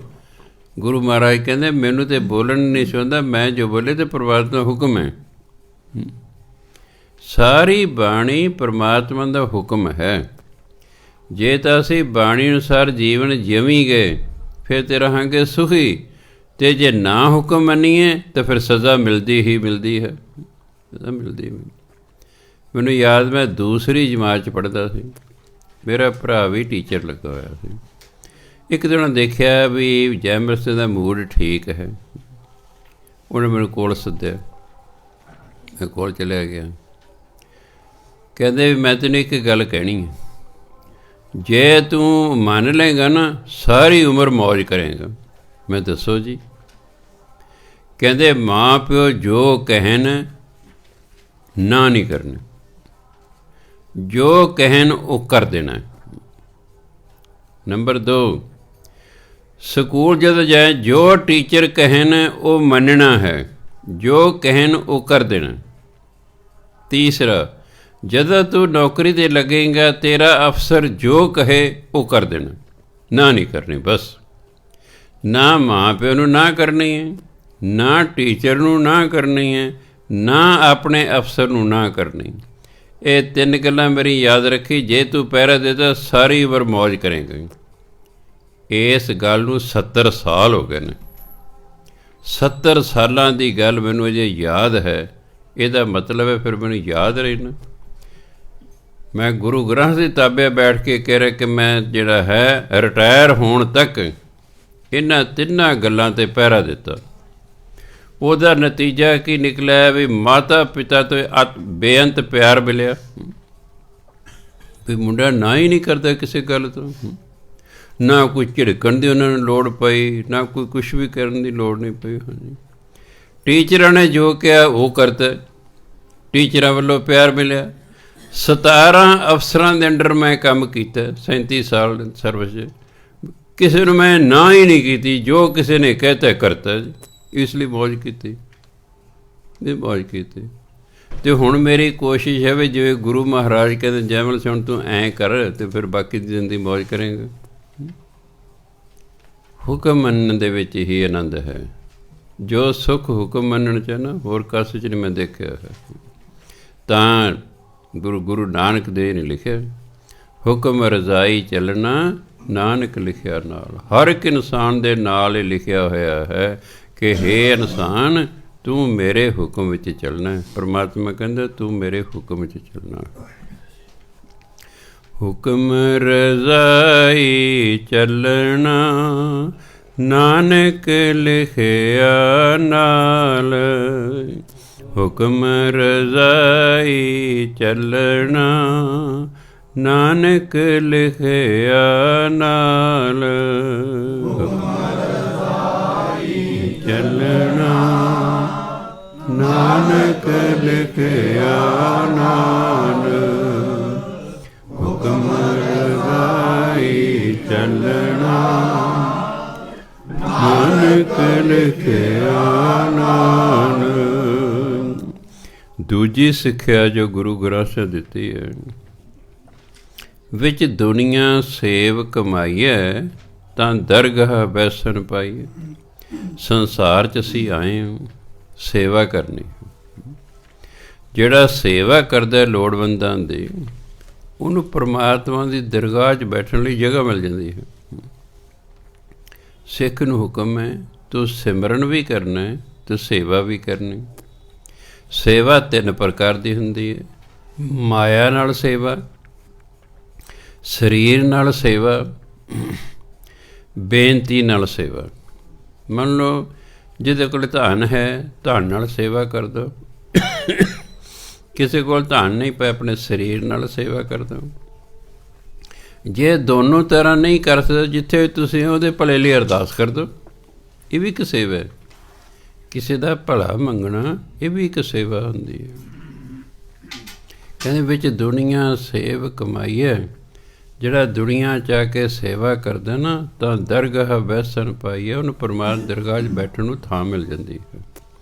ਇਸ ਲਈ ਭਾਈ ਜਿੱਥੇ ਅਸੀਂ ਸਿਮਰਨ ਕਰਨਾ, ਬਾਣੀ ਪੜ੍ਹਨੀ ਹੈ, ਉੱਥੇ ਲੋੜਵੰਦਾਂ ਦੀ ਸਹਾਇਤਾ ਵੀ ਕਰਨੀ ਹੈ। ਵਿੱਚ ਦੁਨੀਆ ਸੇਵ ਕਮਾਈਐ ਤਾਂ ਦਰਗਾਹ ਬੈਸਣ ਪਾਈਐ। ਵਿੱਚ ਦੁਨੀਆ ਸੇਵ ਕਮਾਈਐ ਤਾਂ ਦਰਗਾਹ ਬੈਸਣ ਪਾਈਐ। ਵਿੱਚ ਦੁਨੀਆ ਸੇਵ ਕਮਾਈਐ ਤਾਂ ਦਰਗਾਹ ਬੈਸਣ ਪਾਈਐ। ਦੁਨੀਆ ਸੇਵ ਕਮਾਈਐ ਤਾਂ ਦਰਗਾਹ ਬੈਸਣ ਪਾਈਐ। ਤੀਜੀ ਸਿੱਖਿਆ ਦਿੱਤੀ ਹੈ, ਜਿਨ ਹਰ ਸੇਵਿਆ ਤਿਨ ਸੁਖ ਪਾਇਆ, ਸਹਿਜੇ ਹੀ ਹਰ ਨਾਮ ਸਮਾਇਆ। ਜਿਨ੍ਹਾਂ ਨੇ ਪਰਮਾਤਮਾ ਦਾ ਸਿਮਰਨ ਕੀਤਾ, ਸੇਵਿਆ। ਹਰੀ ਦੀ ਸੇਵਾ ਤਾਂ ਕੀਤੀ ਨਹੀਂ ਜਾ ਸਕਦੀ, ਸੇਵਾ ਤਾਂ ਮਨੁੱਖ ਦੀ ਹੁੰਦੀ ਹੈ। ਪਰਮਾਤਮਾ ਦੀ ਸੇਵਾ ਹੈ ਉਹਦਾ ਸਿਮਰਨ ਕਰਨਾ। ਜਿਨ ਹਰ ਸੇਵਿਆ ਤਿਨ ਸੁਖ ਪਾਇਆ। ਜਿਸ ਨੇ ਵੀ ਪਰਮਾਤਮਾ ਦਾ ਸਿਮਰਨ ਕੀਤਾ ਉਹਨੂੰ ਸੁੱਖ ਮਿਲਿਆ। ਇੱਕ ਗੱਲ, ਸਹਿਜੇ ਹੀ ਹਰ ਨਾਮ ਸਮਾਇਆ, ਅਤੇ ਸਹਿਜ ਸੁਭਾਏ ਪਰਮਾਤਮਾ ਦੇ ਨਾਮ ਵਿੱਚ ਲੀਨ ਹੋ ਗਿਆ। ਭਾਵ ਪਰਮਾਤਮਾ ਦੇ ਵਿੱਚ ਲੀਨ ਹੋ ਗਿਆ। ਜਿਨ ਹਰ ਸੇਵਿਆ ਤਿਨ ਸੁਖ ਪਾਇਆ।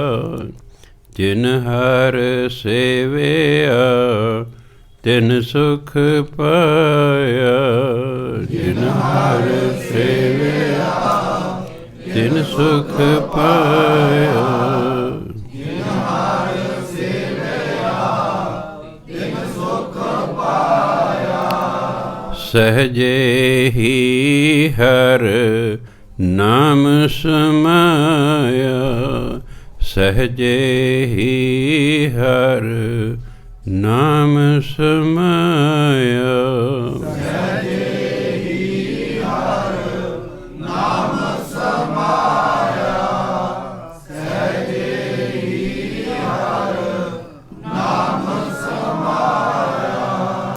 ਸੋ ਸੁੱਖ ਤੇ ਸਾਰੇ ਹੀ ਚਾਹੁੰਦੇ ਨੇ, ਤੇ ਗੁਰੂ ਮਾਰ ਕੇ ਫਿਰ ਪਰਮਾਤਮਾ ਦਾ ਸਿਮਰਨ ਕਰੋ।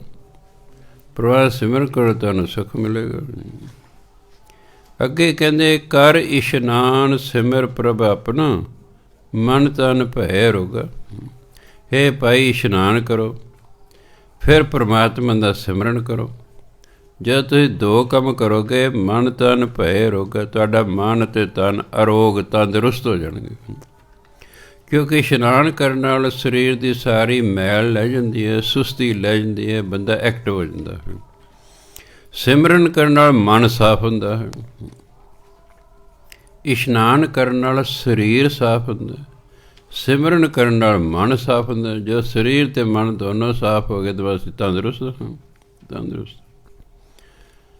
ਕਰ ਇਸ਼ਨਾਨ ਸਿਮਰ ਪ੍ਰਭ ਆਪਣਾ, ਮਨ ਤਨ ਭੈ ਰੋਗਾ। ਕਰ ਇਸ਼ਨਾਨ ਸਿਮਰ ਪ੍ਰਭ ਆਪਣਾ, ਮਨ ਤਨ ਭੈ ਰੋਗਾ। ਕਰ ਇਸ਼ਨਾਨ ਸਿਮਰ ਪ੍ਰਭ ਆਪਣਾ, ਮਨ ਤਨ ਭੈ ਰੋਗਾ। ਕਰ ਇਸ਼ਨਾਨ ਸਿਮਰ ਪ੍ਰਭ ਆਪਣਾ, ਮਨ ਤਨ ਭੈ ਰੋਗਾ। ਪੰਜਵੀਂ ਸਿੱਖਿਆ ਨੇ ਪੁੰਨੀ ਪਾਪੀ ਆਖਣ ਨਾਹੀਂ, ਕਰ ਕਰ ਕਰਨਾ ਲਿਖ ਲੈ ਜਾਹੋ, ਆਪ ਬੀਜ ਆਪੇ ਹੀ ਖਾਓ। ਕਹਿੰਦੇ ਜੀ ਪੁੰਨ ਅਤੇ ਪਾਪ ਨੇ ਨਾ, ਇਹ ਸਿਰਫ ਕਹਿਣ ਮਾਤਰ ਨਹੀਂ ਹੈਗੇ। ਕਿਤੇ ਕੋ ਰੋਜੀ ਤਾਂ ਐਵੇਂ ਕਹਿੰਦੇ ਨੇ ਜੀ, ਨਹੀਂ, ਕਹਿਣ ਮਾਤਰ ਨਹੀਂ ਹੈਗੇ। ਕਰ ਕਰ ਕਰਨਾ ਲਿਖ ਲੈ ਜਾਹੋ, ਜੋ ਤੁਸੀਂ ਕਰਮ ਕਰਦੇ ਹੋ ਨਾਲ ਲਿਖ ਕੇ ਲੈ ਕੇ ਜਾਓਗੇ, ਤੁਹਾਡੇ ਨਾਲ ਜਾਣੇ ਜੋ ਕਰਮ ਕੀਤੇ ਨੇ। ਆਪ ਬੀਜ ਆਪੇ ਹੀ ਖਾਓ, ਆਪ ਬੀਜ ਕੇ ਆਪ ਹੀ ਖਾਣਾ ਪੈਣਾ। ਜਿਹੋ ਜਿਹਾ ਬੀਜਾਂਗੇ ਉਹੋ ਜਿਹੀ ਵੱਢਣਾ ਪੈਣਾ ਹੈ। As you sow shall you reap, Bible ਵੀ ਇਹੀ ਕਹਿੰਦੀ ਹੈ। ਚੰਗੇ ਕੰਮ ਕਰਾਂਗੇ ਚੰਗਾ ਨਤੀਜਾ ਨਿਕਲੇਗਾ, ਮਾੜੇ ਕੰਮ ਕਰਾਂਗੇ ਮਾੜਾ ਨਤੀਜਾ ਨਿਕਲੇਗਾ। ਇਸ ਲਈ ਕਹਿੰਦੇ ਸਿਰਫ ਕਹਿਣ ਮਾਤਰ ਨਹੀਂ ਹੈ, ਇਹ ਸੱਚ ਹੈ। ਇਹ ਪਾਪ ਪੁੰਨ ਹੁੰਦੇ ਨੇ, ਕਿਉਂਕਿ ਜੋ ਅਸੀਂ ਕਰਮ ਕਰਦੇ ਹਾਂ ਨਾਲ ਲਿਖ ਕੇ ਲੈ ਕੇ ਜਾਂਦੇ ਹਾਂ, ਉਹ ਕਰਮ ਹੀ ਸਾਡੀ ਅੱਗੇ ਕਿਸਮਤ ਬਣਦੇ ਨੇ। ਫਿਰ ਉਹ ਕਿਸਮਤ ਆਪਣੀ ਅਸੀਂ ਭੋਗਦੇ ਰਹਿੰਦੇ। ਉਹਨੂੰ ਕਹਿੰਦੇ ਬੀਜੋ, ਜਿਵੇਂ ਬੀਜਣਾ ਉਸ ਵੇਲੇ ਤੁਸੀਂ ਵੱਢੋਗੇ। ਪੁੰਨੀ ਪਾਪੀ ਆਖਣ ਨਾਹੀਂ, ਪੁੰਨੀ ਪਾਪੀ ਆਖਣ ਨਾਹੀਂ, ਪੁੰਨੀ ਪਾਪੀ ਆਖਣ ਨਾਹੀਂ, ਪੁੰਨੀ ਪਾਪੀ ਆਖਣ ਨਾਹੀਂ। ਕਰ ਕਰ ਕਰਨਾ ਲਿਖ ਲੈ ਜਾਓ, ਕਰ ਕਰ ਕਰਨਾ ਲਿਖ ਲੈ ਜਾਓ। ਕਰ ਕਰ ਕਰਨਾ ਲਿਖ ਲੈ ਜਾਓ, ਕਰ ਕਰ ਕਰਨਾ ਲਿਖ ਲੈ ਜਾਓ। ਆਪ ਬੀਜ ਆਪੇ ਹੀ ਖਾਓ, ਆਪ ਬੀਜ ਆਪੇ ਹੀ ਖਾਓ। ਆਪ ਬੀਜ ਆਪੇ ਹੀ ਖਾਓ, ਆਪ ਬੀਜ ਆਪੇ ਹੀ ਖਾਓ। ਆਮ ਲੋਕ ਕਿਹੜਾ ਪੁੱਛਦਾ ਜੀ, ਕਿਹੜਾ ਪੁੱਛਦਾ ਨਹੀਂ। ਸਿੱਖ ਨੂੰ ਜਿਹੜਾ ਸਿੱਖ ਆਪਣੇ ਆਪ ਨੂੰ ਕਹਿਲਾਉਂਦਾ, ਹੁਣ ਤਾਂ ਇਹ ਗੱਲ ਕਹਿਣੀ ਹੀ ਨਹੀਂ ਚਾਹੀਦੀ। ਸਿੱਖ ਗੁਰੂ ਗ੍ਰੰਥ ਸਾਹਿਬ ਨੂੰ ਗੁਰੂ ਬਣਦਾ ਹੈ, ਅਤੇ ਗੁਰੂ ਮਹਾਰਾਜ ਕਰੇ ਜੋ ਤੁਸੀਂ ਕਰ ਰਹੇ ਹੋ ਤੁਸੀਂ ਭੋਗਣਾ। ਚੰਗਾ ਕਰ ਲਓ ਮੰਦਾ ਕਰ ਲਓ, ਹਰ ਇਨਸਾਨ ਆਪਣੀ ਕਿਸਮਤ ਆਪ ਬਣਾਉਂਦਾ ਹੈ। ਪਰਮਾਤਮਾ ਤਾਂ ਸਿਰਫ ਲਿਖਦਾ ਹੈ ਅਤੇ ਜੋ ਫਿਰ ਲਿਖਦਾ ਹੈ ਉਹ ਭੋਗਣਾ ਪੈਂਦਾ, ਚੰਗਾ ਲਿਖਿਆ ਮਾੜਾ ਲਿਖਿਆ। ਇਸ ਲਈ ਅਸੀਂ ਆਪਣੇ ਕਰਮਾਂ ਦੇ ਫਲ ਤੋਂ ਨਹੀਂ ਬਚ ਸਕਦੇ। ਕਰਮ ਬੜੇ ਧਿਆਨ ਨਾਲ ਕਰੇ, ਅਸੀਂ ਭੋਗਣੇ ਨੇ। ਅੱਗੇ ਕਹਿੰਦੇ, ਕਰ ਸੰਗਤ ਤੂੰ ਸਾਧ ਕੀ 68 ਤੀਰਥ ਨਹਾਓ। ਹਿੰਦੂ ਮਤ ਅਨੁਸਾਰ ਜਿਹੜਾ ਹਿੰਦੂ 68 ਤੀਰਥਾਂ ਦਾ ਇਸ਼ਨਾਨ ਕਰ ਲੈਂਦਾ ਨਾ, ਕਹਿੰਦੇ ਉਹਦੀ ਗਤੀ ਹੋ ਜਾਂਦੀ, ਮੁਕਤ ਹੋ ਜਾਂਦਾ ਹੈ। ਗੁਰੂ ਮਹਾਰਾਜ ਕਹਿੰਦੇ ਤੂੰ ਤਾਂ ਗੁਰੂ ਦੀ ਸੰਗਤ ਕਰ, ਇਸੇ 'ਚ ਹੀ 68 ਤੀਰਥਾਂ ਦੇ ਇਸ਼ਨਾਨ ਦਾ ਫਲ ਤੈਨੂੰ ਮਿਲ ਜਾਏਗਾ। ਤੈਨੂੰ ਤੀਰਥਾਂ 'ਤੇ ਜਾ ਕੇ ਨਹਾਉਣ ਦੀ ਲੋੜ ਨਹੀਂ, ਤੂੰ ਗੁਰੂ ਦੀ ਸੰਗਤ ਕਰਿਆ ਕਰ, ਤੈਨੂੰ 68 ਤੀਰਥਾਂ ਦੇ ਇਸ਼ਨਾਨ ਦਾ ਫਲ ਮਿਲ ਜਾਵੇਗਾ। ਕਰ ਸੰਗਤ ਤੂੰ ਸਾਧਕੀ 68 ਤੀਰਥ ਨਹਾਓ।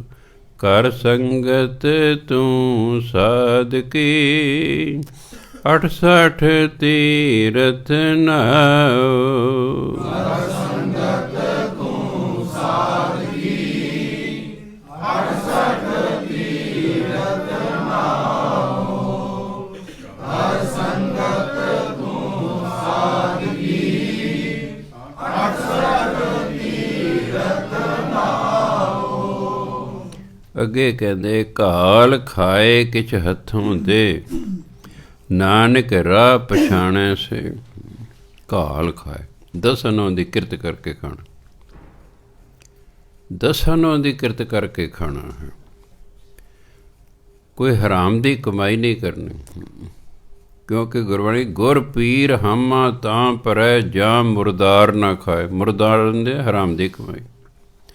ਗੁਰੂ ਪੀਰ ਤਾਂ ਸਾਡੀ ਹਾਮੀ ਭਰਨਗੇ ਜੇ ਅਸੀਂ ਹਰਾਮ ਦੀ ਕਮਾਈ ਨਹੀਂ ਖਾਵਾਂਗੇ। ਜੇ ਸਾਨੂੰ ਹਰਾਮ ਦੀ ਕਮਾਈ ਹੈ, ਕਿਸੇ ਗੁਰੂ ਪੀਰ ਨੇ ਔਖੇ ਵੇਲੇ ਸਾਡੀ ਬਾਂਹ ਨਹੀਂ ਫੜਨੀ, ਇਹ ਖਿਆਲ ਰੱਖਣਾ।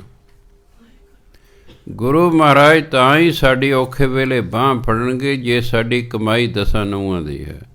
ਜੇ 10 ਨਹੁੰ ਦੀ ਕਮਾਈ ਨਹੀਂ ਨਾ, ਕਿਸੇ ਗੁਰੂ ਨੇ ਕਿਸੇ ਪੀਰ ਨੇ ਤੁਹਾਡੀ ਬਾਂਹ ਨਹੀਂ ਫੜਨੀ।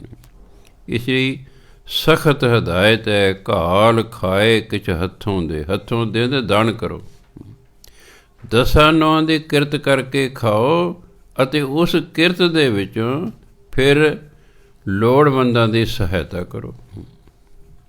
ਜਿੰਨੇ ਜੋਗੇ ਵੀ ਹੋ, ਉਂਝ ਤਾਂ ਦਸਵੰਧ ਕੱਢਣ ਦਾ ਹੁਕਮ ਹੈ।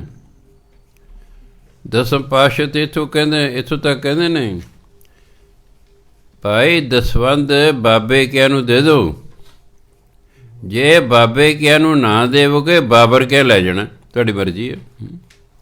ਤੁਸੀਂ ਕਹੋ ਕਿ ਬਾਬਰ ਦਾ ਤਾਂ ਰਾਜ ਹੀ ਕੋਈ ਨਹੀਂ ਰਿਹਾ, ਅਤੇ ਬਾਬਰ ਕੇ ਕਿਵੇਂ ਲੈ ਜਾਣਗੇ?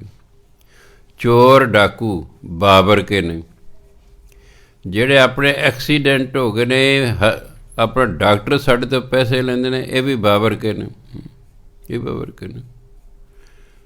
ਕੋਈ ਹੋਰ ਸਾਡਾ ਨੁਕਸਾਨ ਹੋ ਗਿਆ ਹੈ, ਉਹ ਵੀ ਬਾਬਰ ਕੇ ਨੇ।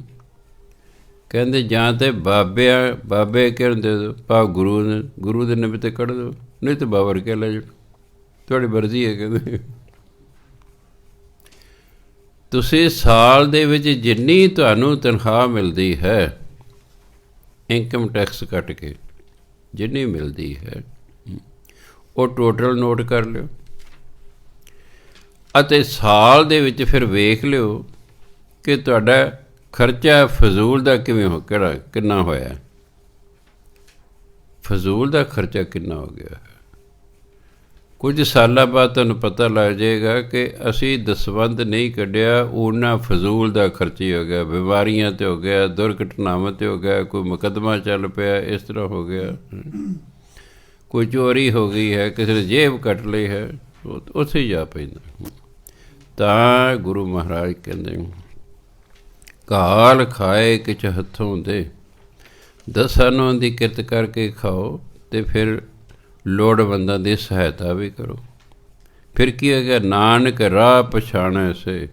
ਪਰਮਾਤਮਾ ਦੇ ਦਰ ਨੂੰ ਕਿਹੜਾ ਰਸਤਾ ਜਾਂਦਾ ਹੈ, ਇਹ ਉਹਨਾਂ ਨੂੰ ਪਤਾ ਲੱਗ ਜਾਏਗਾ ਵੀ ਆਹ ਰਾਹ ਜਾਂਦਾ। ਫਿਰ ਬੰਦਾ ਉਸ ਰਾਹ ਤੁਰਿਆ ਜਾਂਦਾ ਹੈ, ਉਸ ਰਾਹ ਤੁਰਿਆ ਜਾਂਦਾ। ਭਾਵ ਪਰਮਾਤਮਾ ਦੇ ਰਸਤੇ 'ਤੇ ਤੁਰਨਾ ਫਿਰ ਆਸਾਨ ਹੈ, ਸਿਮਰਨ ਕਰਨਾ ਫਿਰ ਆਸਾਨ ਹੈ, ਫਲ ਮਿਲੇਗਾ ਜੇ ਅਸੀਂ 10 ਨਹੁੰਆਂ ਦੀ ਕਿਰਤ ਕਰਕੇ ਵਿੱਚੋਂ ਥੋੜ੍ਹਾ ਬਹੁਤਾ ਲੋੜਵੰਦਾਂ ਦੀ ਸਹਾਇਤਾ ਕਰੀਏ। ਕਾਲ ਖਾਏ ਕਿਛ ਹੱਥੋਂ ਦੇ, ਨਾਨਕ ਰਾ ਪਛਾਣੈ ਸੇ। ਕਾਲ ਖਾਏ ਕਿਛ ਹੱਥੋਂ ਦੇ, ਨਾਨਕ ਰਾ ਪਛਾਣੈ ਸੇ। ਕਾਲ ਖਾਏ ਕਿਛ ਦੇ, ਨਾਨਕ ਰਾ ਪਛਾਣੈ ਸੇ। ਖਾਏ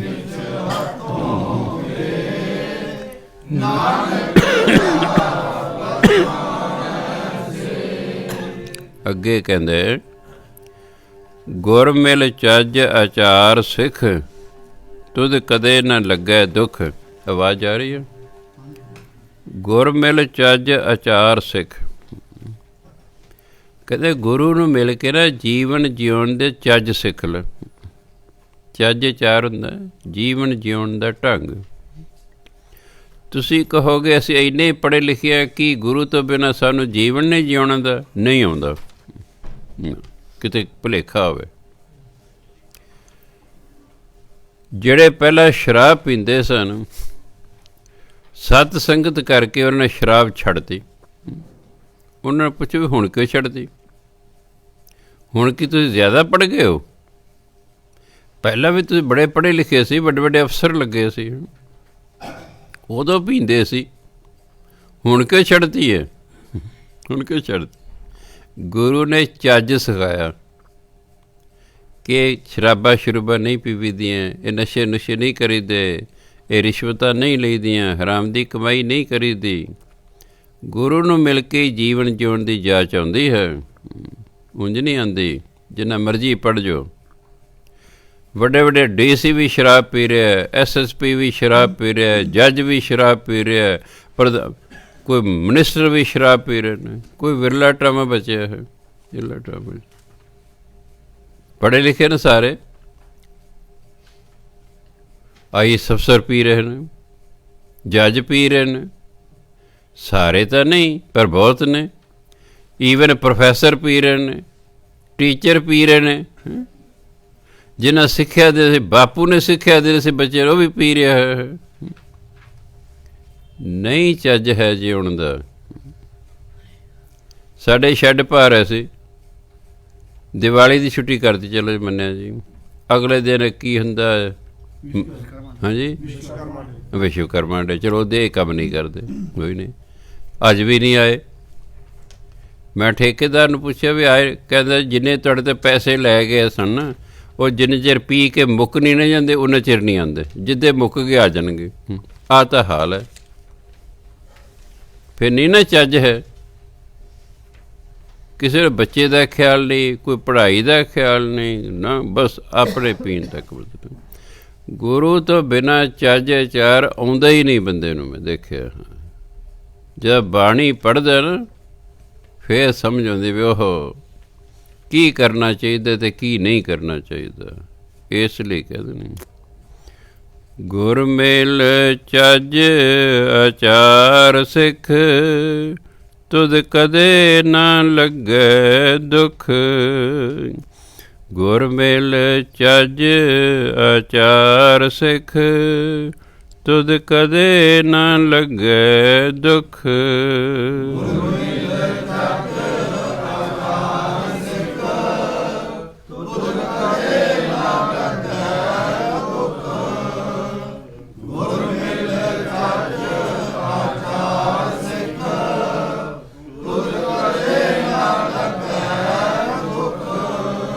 ਮੈਂ ਕਈ ਵਾਰੀ ਸੰਗਤ ਨੂੰ ਕਹਿਣਾ ਨਾ, 3 ਗੱਲਾਂ 'ਤੇ ਪਹਿਰਾ ਦੇਣਾ, 10 ਨੂੰਹਾਂ ਦੀ ਕਿਰਤ ਕਰਨੀ ਹੈ।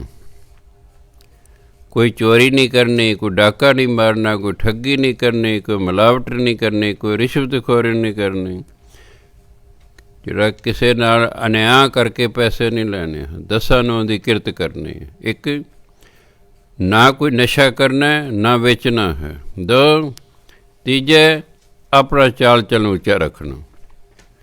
ਕੋਈ ਵੀ ਬੰਦਾ ਇਹ 3 ਗੁਣ ਪੈਦਾ ਕਰ ਲਓ, ਸੁਖੀ ਹੈ, ਸੁਖੀ ਹੈ। ਉਹ ਸੁਖੀ ਹੀ ਸੁਖੀ ਹੈ। ਮੈਂ ਆ ਜੇਲ੍ਹ ਵਾਲੇ ਆਉਂਦੇ ਰਹਿੰਦੇ ਨੇ, ਮੇਰੇ ਵਿਦਿਆਰਥੀ ਨੇ ਧਾਰਮਿਕ, ਉਹਨਾਂ ਤੋਂ ਮੈਂ ਪੁੱਛਦਾ ਰਹਿੰਦਾ ਵੀ ਜੇਲ੍ਹ 'ਚ ਕਿਸ ਪ੍ਰਕਾਰ ਦੇ ਬਹੁਤੇ ਲੋਕ ਨੇ। ਬਸ ਆਹੀ 3 ਪ੍ਰਕਾਰ ਦੇ ਬਹੁਤੇ ਨੇ, ਇਹੀ 3 ਪ੍ਰਕਾਰ ਦੇ ਬਹੁਤੇ ਨੇ। ਹਰਾਮ ਦੀ ਕਮਾਈ ਕਰਦੇ ਹੋਏ ਫੜੇ ਗਏ, ਉਹ ਵੀ ਅੰਦਰ ਨੇ। ਨਸ਼ੇ ਕਰਦੇ ਜਾਂ ਵੇਚਦੇ ਫੜੇ ਗਏ, ਉਹ ਵੀ ਅੰਦਰ ਨੇ। ਬਦਮਾਸ਼ੀਆਂ ਕੀਤੀਆਂ, ਬਦਫੈਲੀਆਂ ਕੀਤੀਆਂ, ਉਹ ਵੀ ਅੰਦਰ ਨੇ। ਇਸ ਲਈ ਇਹ 3 ਗੱਲਾਂ ਤੋਂ ਬਚ ਕੇ ਰਹਿਣਾ ਹੈ। ਇਹਨੂੰ ਕਹਿੰਦੇ ਚੱਜ ਆਚਾਰ। ਜਦੋਂ ਤੁਸੀਂ 3 ਗੱਲਾਂ 'ਤੇ ਪਹਿਰਾ ਦਿਓਗੇ। ਨੰਬਰ 4 ਕੌੜਾ ਨਹੀਂ ਬੋਲਣਾ, ਕੌੜਾ ਨਹੀਂ ਬੋਲਣਾ। ਨੰਬਰ 5 ਕਿਸੇ ਨੂੰ ਜਾਤ ਅਤੇ ਧਰਮ ਬੋਲੀ ਦੇ ਆਧਾਰ 'ਤੇ ਨਫ਼ਰਤ ਨਹੀਂ ਕਰਨੀ। ਇਹ 5 ਗੱਲਾਂ 'ਤੇ ਪਹਿਰਾ ਦਿਓ, ਨਾਲ ਆਪਣੀ ਭਜਨ ਬੰਦਗੀ ਕਰੋ ਅਤੇ ਮੌਜ ਕਰੋ, ਮੌਜ ਕਰੋ। 10 ਨੌਂ ਦੀ ਕਿਰਤ ਕਰੋ। 1 ਨਾ ਨਸ਼ਾ ਕਰਨਾ, ਨਾ ਵੇਚਣਾ। 2 ਆਪਣੇ ਚਾਲ ਚੱਲ ਨੂੰ ਉੱਚਾ ਰੱਖੋ। 3 ਮਿੱਠਾ ਬੋਲੋ। 4 ਅਤੇ ਕਿਸੇ ਨੂੰ ਧਰਮ ਜਾਤ ਦੇ ਆਧਾਰ 'ਤੇ ਨਫ਼ਰਤ ਨਹੀਂ ਕਰਨੀ। ਇਹ 5 ਗੱਲਾਂ 'ਤੇ ਪਹਿਰਾ ਦਿਓ, ਨਾਲ ਆਪਣਾ ਬਾਣੀ ਪੜ੍ਹੋ, ਨਾਮ ਜਪੋ ਅਤੇ ਮੌਜ ਕਰੋ। ਇਹ ਹੈ ਚੱਜ ਆਚਾਰ, ਇਹ ਹੈ ਚੱਜ ਆਚਾਰ। ਜਦੋਂ ਇਹ 5 ਗੱਲਾਂ 'ਤੇ ਕੋਈ 6ਵੇਂ ਨਾਮ ਜਪਣਾ, ਜਿਹੜਾ 6 ਗੱਲਾਂ 'ਤੇ ਪਹਿਰਾ ਸਮਝੋ, ਉਹਨੂੰ ਨਾ ਗੁਰਬਾਣੀ ਅਨੁਸਾਰ ਦਾ ਜੀਵਨ ਹੈ। ਬਸ ਉਹਦਾ ਜੀਵਨ ਗੁਰਬਾਣੀ ਅਨੁਸਾਰ ਹੋ ਗਿਆ। ਗੁਰੂ ਮਹਾਰਾਜ ਵੀ ਖੁਸ਼ ਅਤੇ ਉਹ ਵੀ ਸੁਖੀ। ਤਾਂ ਕਹਿੰਦੇ ਨੇ ਗੁਰ ਮਿਲ ਚੱਜ ਆਚਾਰ ਸਿੱਖ, ਤੁਧ ਕਦੇ ਨਾ ਲੱਗੇ ਦੁੱਖ। ਤੈਨੂੰ ਦੁੱਖ ਹੀ ਨਹੀਂ ਹੋਏਗਾ, ਕਿਉਂ ਜੇ ਮਾੜਾ ਕੰਮ ਹੀ ਨਹੀਂ ਕਰਨਾ ਤਾਂ ਫਿਰ ਦੁੱਖ ਕਾਹਦਾ ਹੈ। ਅੱਗੇ ਕਹਿੰਦੇ ਜੇ 100 ਚੰਦਾ ਉਗਵੇਂ, ਸੂਰਜ ਚੜ੍ਹੇ 1000, ਇੱਥੇ ਚਾਨਣ ਹੁੰਦਿਆਂ ਗੁਰ ਬਿਨ ਘੋਰ ਅੰਧਾਰ। ਕਹਿੰਦੇ 100 ਚੰਨ ਚੜ੍ਹ ਪਏ, 1000 ਸੂਰਜ ਚੜ੍ਹ ਪਏ ਨੂੰ, ਇੱਥੇ ਚੰਨ, ਇੰਨਾ ਚਾਨਣ ਹੁੰਦੇ। ਕਿੰਨਾ ਚੰਨ ਤੁਸੀਂ ਅੰਦਾਜ਼ਾ ਲਾ ਲਓ ਹੋਏਗਾ। 100 ਚੰਨ ਚੜ੍ਹਿਆ ਹੋਵੇ, 1000 ਸੂਰਜ ਚੜ੍ਹਿਆ ਹੋਵੇ, ਇੰਨਾ ਚਾਨਣ ਹੋਣ ਦੇ ਬਾਵਜੂਦ ਵੀ ਗੁਰ ਬਿਨ ਘੋਰ ਅੰਧਾਰ। ਗੁਰੂ ਤੋਂ ਬਿਨਾਂ ਤਾਂ ਘੁੱਪ ਹਨੇਰਾ ਹੈ, ਕਿਉਂਕਿ ਇਹਨਾਂ 'ਤੇ ਬਾਹਰ ਚਾਨਣ ਕਰਨਾ, ਲੋੜ ਤਾਂ ਅੰਦਰ ਚਾਨਣ ਦੀ ਹੈ। ਸੂਰਜ ਚੰਨ ਨੇ ਇਹ 'ਤੇ ਬਾਹਰ ਚਾਨਣ ਕਰਨਾ, ਲੋੜ ਅੰਦਰਲੇ ਚਾਨਣ ਦੀ ਵੀ ਹੈ। ਜਿੰਨਾ ਚਿਰ ਅੰਦਰ ਚਾਨਣ ਨਹੀਂ ਹੁੰਦਾ, ਗਿਆਨ ਹੀ ਨਹੀਂ ਹੁੰਦਾ। ਤਾਂ ਕਰਕੇ ਕਦੇ ਘੁੱਪ ਹਨੇਰਾ, ਇੰਨਾ ਚਾਨਣ ਹੋਣ ਦੇ ਬਾਵਜੂਦ। ਗੁਰੂ ਤੋਂ ਬਿਨਾਂ ਘੁੱਪ ਹਨੇਰਾ ਹੀ। ਕਾਹਦਾ ਘੁੱਪ ਹਨੇਰਾ? ਅਗਿਆਨਤਾ ਦਾ। ਗੁਰੂ ਤੋਂ ਬਿਨਾਂ ਮਨੁੱਖ ਅਗਿਆਨੀ ਰਹਿੰਦਾ ਹੈ। ਅਗਰ ਕਿਸੇ ਨੇ ਗਿਆਨ ਲੈਣਾ ਤਾਂ ਉਹਨੂੰ ਗੁਰੂ ਗ੍ਰੰਥ ਸਾਹਿਬ ਤੋਂ ਮਿਲੇਗਾ। ਗੁਰੂ ਗ੍ਰੰਥ ਸਾਹਿਬ ਪੜ੍ਹੋ, ਇਹਨੂੰ ਸਮਝੋ, ਤੁਹਾਨੂੰ ਗਿਆਨ ਮਿਲੇਗਾ। ਸਾਰਾ ਗਿਆਨ ਗੁਰੂ ਗ੍ਰੰਥ ਸਾਹਿਬ ਦੇ ਵਿੱਚ ਹੈ। ਸੋ ਤਾਂ ਗੁਰੂ ਮਹਾਰਾਜ ਕਹਿੰਦੇ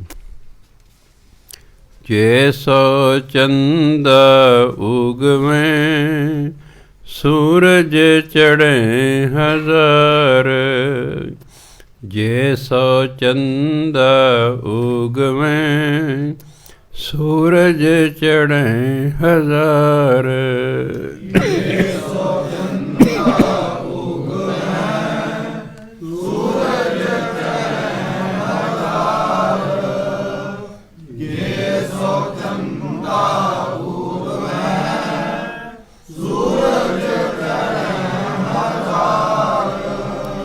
ਇਤੇ ਚਾਨਣ ਹੁੰਦਿਆਂ ਗੁਰ ਬਿਨ ਘੋਰ ਅੰਧਾਰ। ਇਤੇ ਚਾਨਣ ਹੁੰਦਿਆਂ ਗੁਰ ਬਿਨ ਘੋਰ ਅੰਧਾਰ।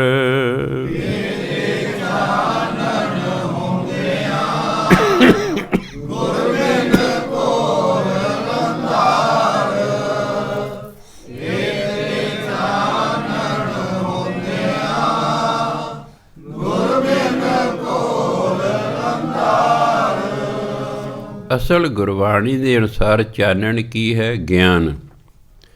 ਗਿਆਨ ਚਾਨਣ ਹੈ, ਅਗਿਆਨਤਾ ਹਨੇਰਾ ਗਿਣਿਆ ਗਿਆ ਹੈ। ਅੱਗੇ ਕਹਿੰਦੇ ਸੱਚੀ ਬਾਣੀ ਸਿਉ ਚਿਤ ਲਾਗੈ, ਆਵਣ ਜਾਣ ਰਹਾਈ। ਆਵਣ ਜਾਣ ਦੇ ਜਮਣਾ ਮਰਨਾ, ਰਹਾਈ ਮੈਨੇ ਖਤਮ ਹੋ ਜਾਣਾ। ਜਦੋਂ ਕਿਸੇ ਦਾ ਚਿੱਤ ਬਾਣੀ ਨਾਲ ਜੁੜ ਜਾਏ, ਬਾਣੀ ਪੜ੍ਹਦਿਆਂ ਆਨੰਦ ਆਵੇ, ਬਾਣੀ ਪੜ੍ਹਦਿਆਂ ਰਸ ਆਵੇ, ਬਾਣੀ ਪੜ੍ਹਦਿਆਂ ਸਾਨੂੰ ਆਲਾ ਦੁਆਲਾ ਭੁੱਲ ਜੇ, ਬਾਣੀ ਪੜ੍ਹਦਿਆਂ ਸਾਨੂੰ ਸਮਾਂ ਭੁੱਲ ਜੇ ਵੀ ਕਿੰਨੀ ਦੇਰ ਹੋ ਗਈ, ਅਤੇ ਮੈਂ ਚਿੱਤ ਲੱਗ ਗਿਆ ਬਾਣੀ ਨਾਲ, ਫਿਰ ਬਾਣੀ ਨਾਲ ਚਿੱਤ ਲੱਗ ਗਿਆ। ਜਦੋਂ ਬਾਣੀ ਨਾਲ ਚਿੱਤ ਲੱਗਦਾ, ਗੁਰੂ ਮਹਾਰਾਜ ਜੰਮਣ ਮਰਨ ਹੀ ਖਤਮ ਹੋ ਜਾਂਦਾ, ਜੰਮਣ ਮਰਨ ਖਤਮ ਹੋ ਜਾਂਦਾ, ਕਿਉਂਕਿ ਬਾਣੀ ਆਈ ਸੱਚਖੰਡ ਤੋਂ। ਜਦੋਂ ਤੁਸੀਂ ਮਨ ਕਰਕੇ ਬਾਣੀ ਨਾਲ ਜੁੜ ਜਾਵੋਗੇ, ਜਦੋਂ ਤੁਸੀਂ ਸਰੀਰ ਤਿਆਗੋਗੇ, ਤੁਹਾਡੀ ਆਤਮਾ ਨੂੰ ਇਹ ਬਾਣੀ ਆਪਣੇ ਦੇਸ਼ ਸੱਚਖੰਡ 'ਚ ਲੈ ਜਾਵੇਗੀ। ਇਸ ਲਈ ਕਹਿੰਦੇ ਸੱਚੀ ਬਾਣੀ ਸਿਉ ਚਿਤ ਲਾਗੈ, ਆਵਨ ਜਾਨ ਰਹਾਈ। ਸੱਚੀ ਬਾਣੀ ਸਿਉ ਚਿਤ ਲਾਗੈ, ਆਵਨ ਜਾਣ ਰਹਾਈ। ਸੱਚੀ ਬਾਣੀ ਸਿਉ ਚਿਤ ਲਾਗੈ, ਆਵਨ ਜਾਣ ਰਹਾਈ। ਸੱਚੀ ਬਾਣੀ ਸਿਉ ਚਿਤ ਲਾਗੈ, ਆਵਨ ਜਾਣ ਰਹਾਈ। ਹਾਂ, ਜੰਮਣਾ ਮਰਨਾ ਹੀ ਖਤਮ ਹੋ ਜਾਂਦਾ। ਅੱਗੇ ਕਹਿੰਦੇ ਹੱਕ ਪਰਾਇਆ ਨਾਨਕਾ, ਉਸ ਸੂਰ ਉਸ ਗਾਏ, ਗੁਰ ਪੀਰ ਹਾਮਾ ਤਾਂ ਭਰੇ, ਜਾਂ ਮੁਰਦਾਰ ਨਾ ਖਾਏ। ਪਰਾਇਆ ਹੱਕ ਖਾਣਾ ਮੁਸਲਮਾਨਾਂ ਲਈ ਸੂਰ ਖਾਣ ਦੇ ਬਰਾਬਰ। ਮੁਸਲਮਾਨ ਸੂਰ ਨਹੀਂ ਖਾਂਦੇ, ਮੁਹੰਮਦ ਸਾਹਿਬ ਨੇ ਉਹਨਾਂ ਨੂੰ ਮਨ੍ਹਾ ਕੀਤਾ ਹੋਇਆ, ਉਹ ਸੂਰ ਨਹੀਂ ਖਾਂਦੇ। ਹਿੰਦੂ ਗਊ ਨਹੀਂ ਖਾਂਦੇ, ਗਊ ਖਾਣਾ ਪਾਪ ਗਿਣਦੇ। ਮੁਸਲਮਾਨਾਂ ਲਈ ਸੂਰ ਖਾਣਾ ਪਾਪ ਹੈ, ਹਿੰਦੂਆਂ ਲਈ ਗਊ ਖਾਣਾ ਪਾਪ ਹੈ। ਹੱਕ ਪਰਾਇਆ, ਜਿਹੜਾ ਪਰਾਇਆ ਹੱਕ ਖਾਣਾ ਇਸ ਤਰ੍ਹਾਂ ਹੈ ਜਿਵੇਂ ਸੂਰ ਖਾਣਾ ਜਾਂ ਗਾਂ ਖਾਣਾ। ਮਨ੍ਹਾ ਕੀਤਾ, ਪਾਪ ਹੈ। ਕਿਸੇ ਦਾ ਹੱਕ ਨਹੀਂ ਮਾਰਨਾ ਚਾਹੀਦਾ, ਕਿਸੇ ਦਾ ਹੱਕ ਨਹੀਂ ਖਾਣਾ ਚਾਹੀਦਾ। ਮੁਰਦਾਰ ਹੁੰਦਾ, ਹਰਾਮ ਦੀ ਕਮਾਈ ਹੁੰਦੀ। ਮੁਰਦਾਰ ਮੁਰਦੇ ਨੂੰ ਵੀ ਕਹਿੰਦੇ ਨੇ, ਮਰਿਆ ਹੋਇਆ ਪਸ਼ੂ ਵੀ ਮੁਰਦਾਰ ਹੈ, ਪਰ ਇੱਥੇ ਹਰਾਮ ਦੀ ਕਮਾਈ ਤੋਂ ਹੈ। ਗੁਰ ਪੀਰ ਹਾਮਾ ਤਾਂ ਭਰੇ, ਗੁਰੂ ਪੀਰ ਤਾਂ ਸਾਡੀ ਹਾਮੀ ਭਰਨਗੇ, ਜਾਂ ਮੁਰਦਾਰ ਨਾ ਖਾਏ, ਜੇ ਬੰਦਾ ਹਰਾਮ ਦੀ ਕਮਾਈ ਨਾ ਖਾਏ। ਇਸ ਲਈ ਹਰਾਮ ਦੀ ਕਮਾਈ ਤੋਂ ਮਨ੍ਹਾ ਕੀਤਾ ਗੁਰੂ ਮਹਾਰਾਜ ਸਖਤ। ਹੱਕ ਪਰਾਇਆ ਨਾਨਕਾ, ਉਸ ਸੂਰ ਉਸ ਗਾਏ। ਹੱਕ ਪਰਾਇਆ ਨਾਨਕਾ, ਉਸ ਸੂਰ ਉਸ ਗਾਏ। ਹੱਕ ਪਰਾਇਆ ਨਾਨਕਾ, ਉਸ ਸੂਰ ਉਸ ਗਾਏ। ਹੱਕ ਪਰਾਇਆ ਨਾਨਕਾ, ਉਸ ਸੂਰ ਉਸ ਗਾਏ। ਗੁਰ ਪੀਰ ਹਾਮਾ ਤਾਂ ਭਰੇ, ਜਾਂ ਮੁਰਦਾਰ ਨ ਖਾਏ।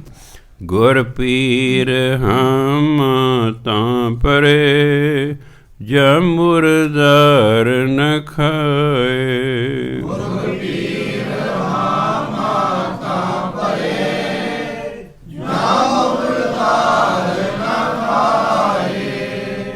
ਗੁਰ ਪੀਰ ਹਾਮਾ ਤਾਂ ਭਰੇ, ਜਾਂ ਮੁਰਦਾਰ ਨ ਖਾਏ।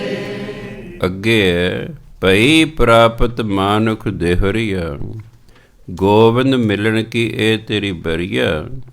ਅਵਰ ਕਾਜ ਤੇਰੇ ਕਿਤੇ ਨਾ ਕਾਮ, ਮਿਲ ਸਾਧ ਸੰਗਤ ਭਜ ਕੇਵਲ ਨਾ। ਕਹਿੰਦੇ ਮਨੁੱਖਾ ਦੇਹੀ ਪ੍ਰਾਪਤ ਹੋਈ ਹੈ, ਪਰਮਾਤਮਾ ਨੂੰ ਮਿਲਣ ਦੀ ਤੇਰੀ ਵਾਰੀ ਆ ਗਈ। ਬਰੀਆ ਮੈਨੇ ਵਾਰੀ। ਹੇ ਇਨਸਾਨ, ਤੈਨੂੰ ਮਨੁੱਖਾ ਸਰੀਰ ਮਿਲਿਆ, ਹੁਣ ਤੇਰੇ ਪਰਮਾਤਮਾ ਨੂੰ ਮਿਲਣ ਦੀ ਵਾਰੀ ਆ ਗਈ ਹੈ। ਕਿਉਂਕਿ ਹੋਰ ਕਿਸੇ ਵੀ ਜੂਨੀ ਦੇ ਵਿੱਚ ਅਸੀਂ ਪਰਮਾਤਮਾ ਨੂੰ ਨਹੀਂ ਮਿਲ ਸਕਦੇ। ਹਿੰਦੂ ਧਰਮ ਸਿੱਖ ਧਰਮ ਅਨੁਸਾਰ 84 ਲੱਖ ਜੂਨੀਆਂ ਨੇ। 83,99,999 ਜੂਨੀਆਂ ਦੇ ਵਿੱਚ ਕੋਈ ਵੀ ਪਰਮਾਤਮਾ ਨੂੰ ਨਹੀਂ ਮਿਲ ਸਕਦਾ। ਸਿਰਫ ਇੱਕ ਮਨੁੱਖਾ ਜੂਨੀ ਜਿਸ ਦੇ ਪਰਮਾਤਮਾ ਨੂੰ ਮਿਲਿਆ ਜਾ ਸਕਦਾ। ਇਸ ਲਈ ਪੰਚਮ ਪਾਤਸ਼ਾਹ ਕਹਿੰਦੇ ਭਾਈ ਤੈਨੂੰ ਮਨੁੱਖਾ ਦੇਹਰੀ ਮਿਲੀ ਹੈ, ਪਰਮਾਤਮਾ ਨੂੰ ਮਿਲਣ ਦੀ ਤੇਰੀ ਵਾਰੀ ਆ ਗਈ ਹੈ। ਅਵਰ ਕਾਜ ਉਹ ਕੰਮ, ਇਹ ਨਹੀਂ ਕਿ ਅਸੀਂ ਘਰ ਦੇ ਕੰਮ ਨਹੀਂ ਕਰਨੇ, ਉਹ ਕੰਮ ਜਿਨ੍ਹਾਂ ਕੰਮਾਂ ਦਾ ਆਤਮਾ ਨਾਲ ਕੋਈ ਸੰਬੰਧ ਨਹੀਂ ਹੈ, ਜਿਨ੍ਹਾਂ ਕੰਮਾਂ ਤੋਂ ਆਤਮਾ ਨੂੰ ਕੋਈ ਲਾਭ ਹੀ ਨਹੀਂ, ਉਹਨੂੰ ਕਿਹਾ ਅਵਰ ਕਾਜ। ਉਹਨਾਂ ਨੂੰ ਅਵਰ ਕਾਜ ਕਿਹਾ ਹੈ। ਅਵਰ ਕਾਜ ਤੇਰੇ ਕਿਤੇ ਨਾ ਕੰਮ, ਉਹ ਕੰਮ ਤੇਰੇ ਕਿਸੇ ਕੰਮ ਨਹੀਂ ਆਉਣੇ।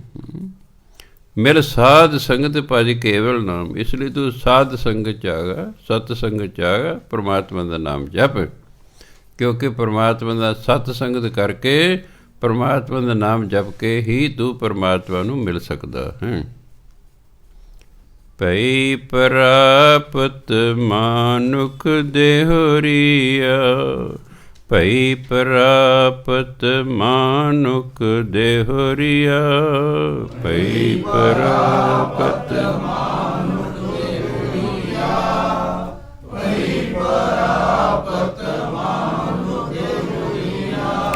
ਗੋਬਿੰਦ ਮਿਲਨ ਕੀ ਏ ਤੇਰੀ ਬਰੀਆ, ਗੋਬਿੰਦ ਮਿਲਨ ਕੀ ਏ ਤੇਰੀ ਬਰੀਆ, ਗੋਬਿੰਦ ਮਿਲਨ ਕੀ ਏ ਤੇਰੀ ਬਰੀਆ, ਗੋਬਿੰਦ ਮਿਲਨ ਕੀ ਏ ਤੇਰੀ ਬਰੀਆ। ਅਵਰ ਕਾਜ ਤੇਰੇ ਕਿਤੇ ਨ ਕਾਮ, ਮਿਲ ਸਾਧ ਸੰਗਤ ਭਜ ਕੇਵਲ ਨਾਮ। ਅਵਰ ਕਾਜ ਤੇਰੇ ਕਿਤੇ ਨ ਕਾਮ, ਮਿਲ ਸਾਧ ਸੰਗਤ ਭਜ ਕੇਵਲ ਨਾਮ। ਅਵਰ ਕਾਜ ਤੇਰੇ ਕਿਤੇ ਨ ਕਾਮ, ਮਿਲ ਸਾਧ ਸੰਗਤ ਭਜ ਕੇਵਲ ਨਾਮ। ਅਵਰ ਕਾਜ ਤੇਰੇ ਕਿਤੇ ਨ ਕਾਮ, ਮਿਲ ਸਾਧ ਅੱਗੇ ਕਹਿੰਦੇ ਜੋ ਪ੍ਰਾਣੀ ਗੋਬਿੰਦ ਧਿਆਵੈ, ਪੜ੍ਹਿਆ ਅਨਪੜ੍ਹਿਆ ਪਰਮਗਤ ਪਾਵੇ। ਜਿਹੜਾ ਬੰਦਾ ਵੀ ਪਰਮਾਤਮਾ ਦਾ ਸਿਮਰਨ ਕਰਦਾ ਨਾ, ਚਾਹੇ ਪੜ੍ਹਿਆ ਚਾਹੇ ਅਨਪੜ੍ਹਿਆ, ਪਰਮਗਤ ਹੁੰਦੀ ਹੈ ਸਭ ਤੋਂ ਉੱਚੀ ਆਤਮਿਕ ਅਵਸਥਾ।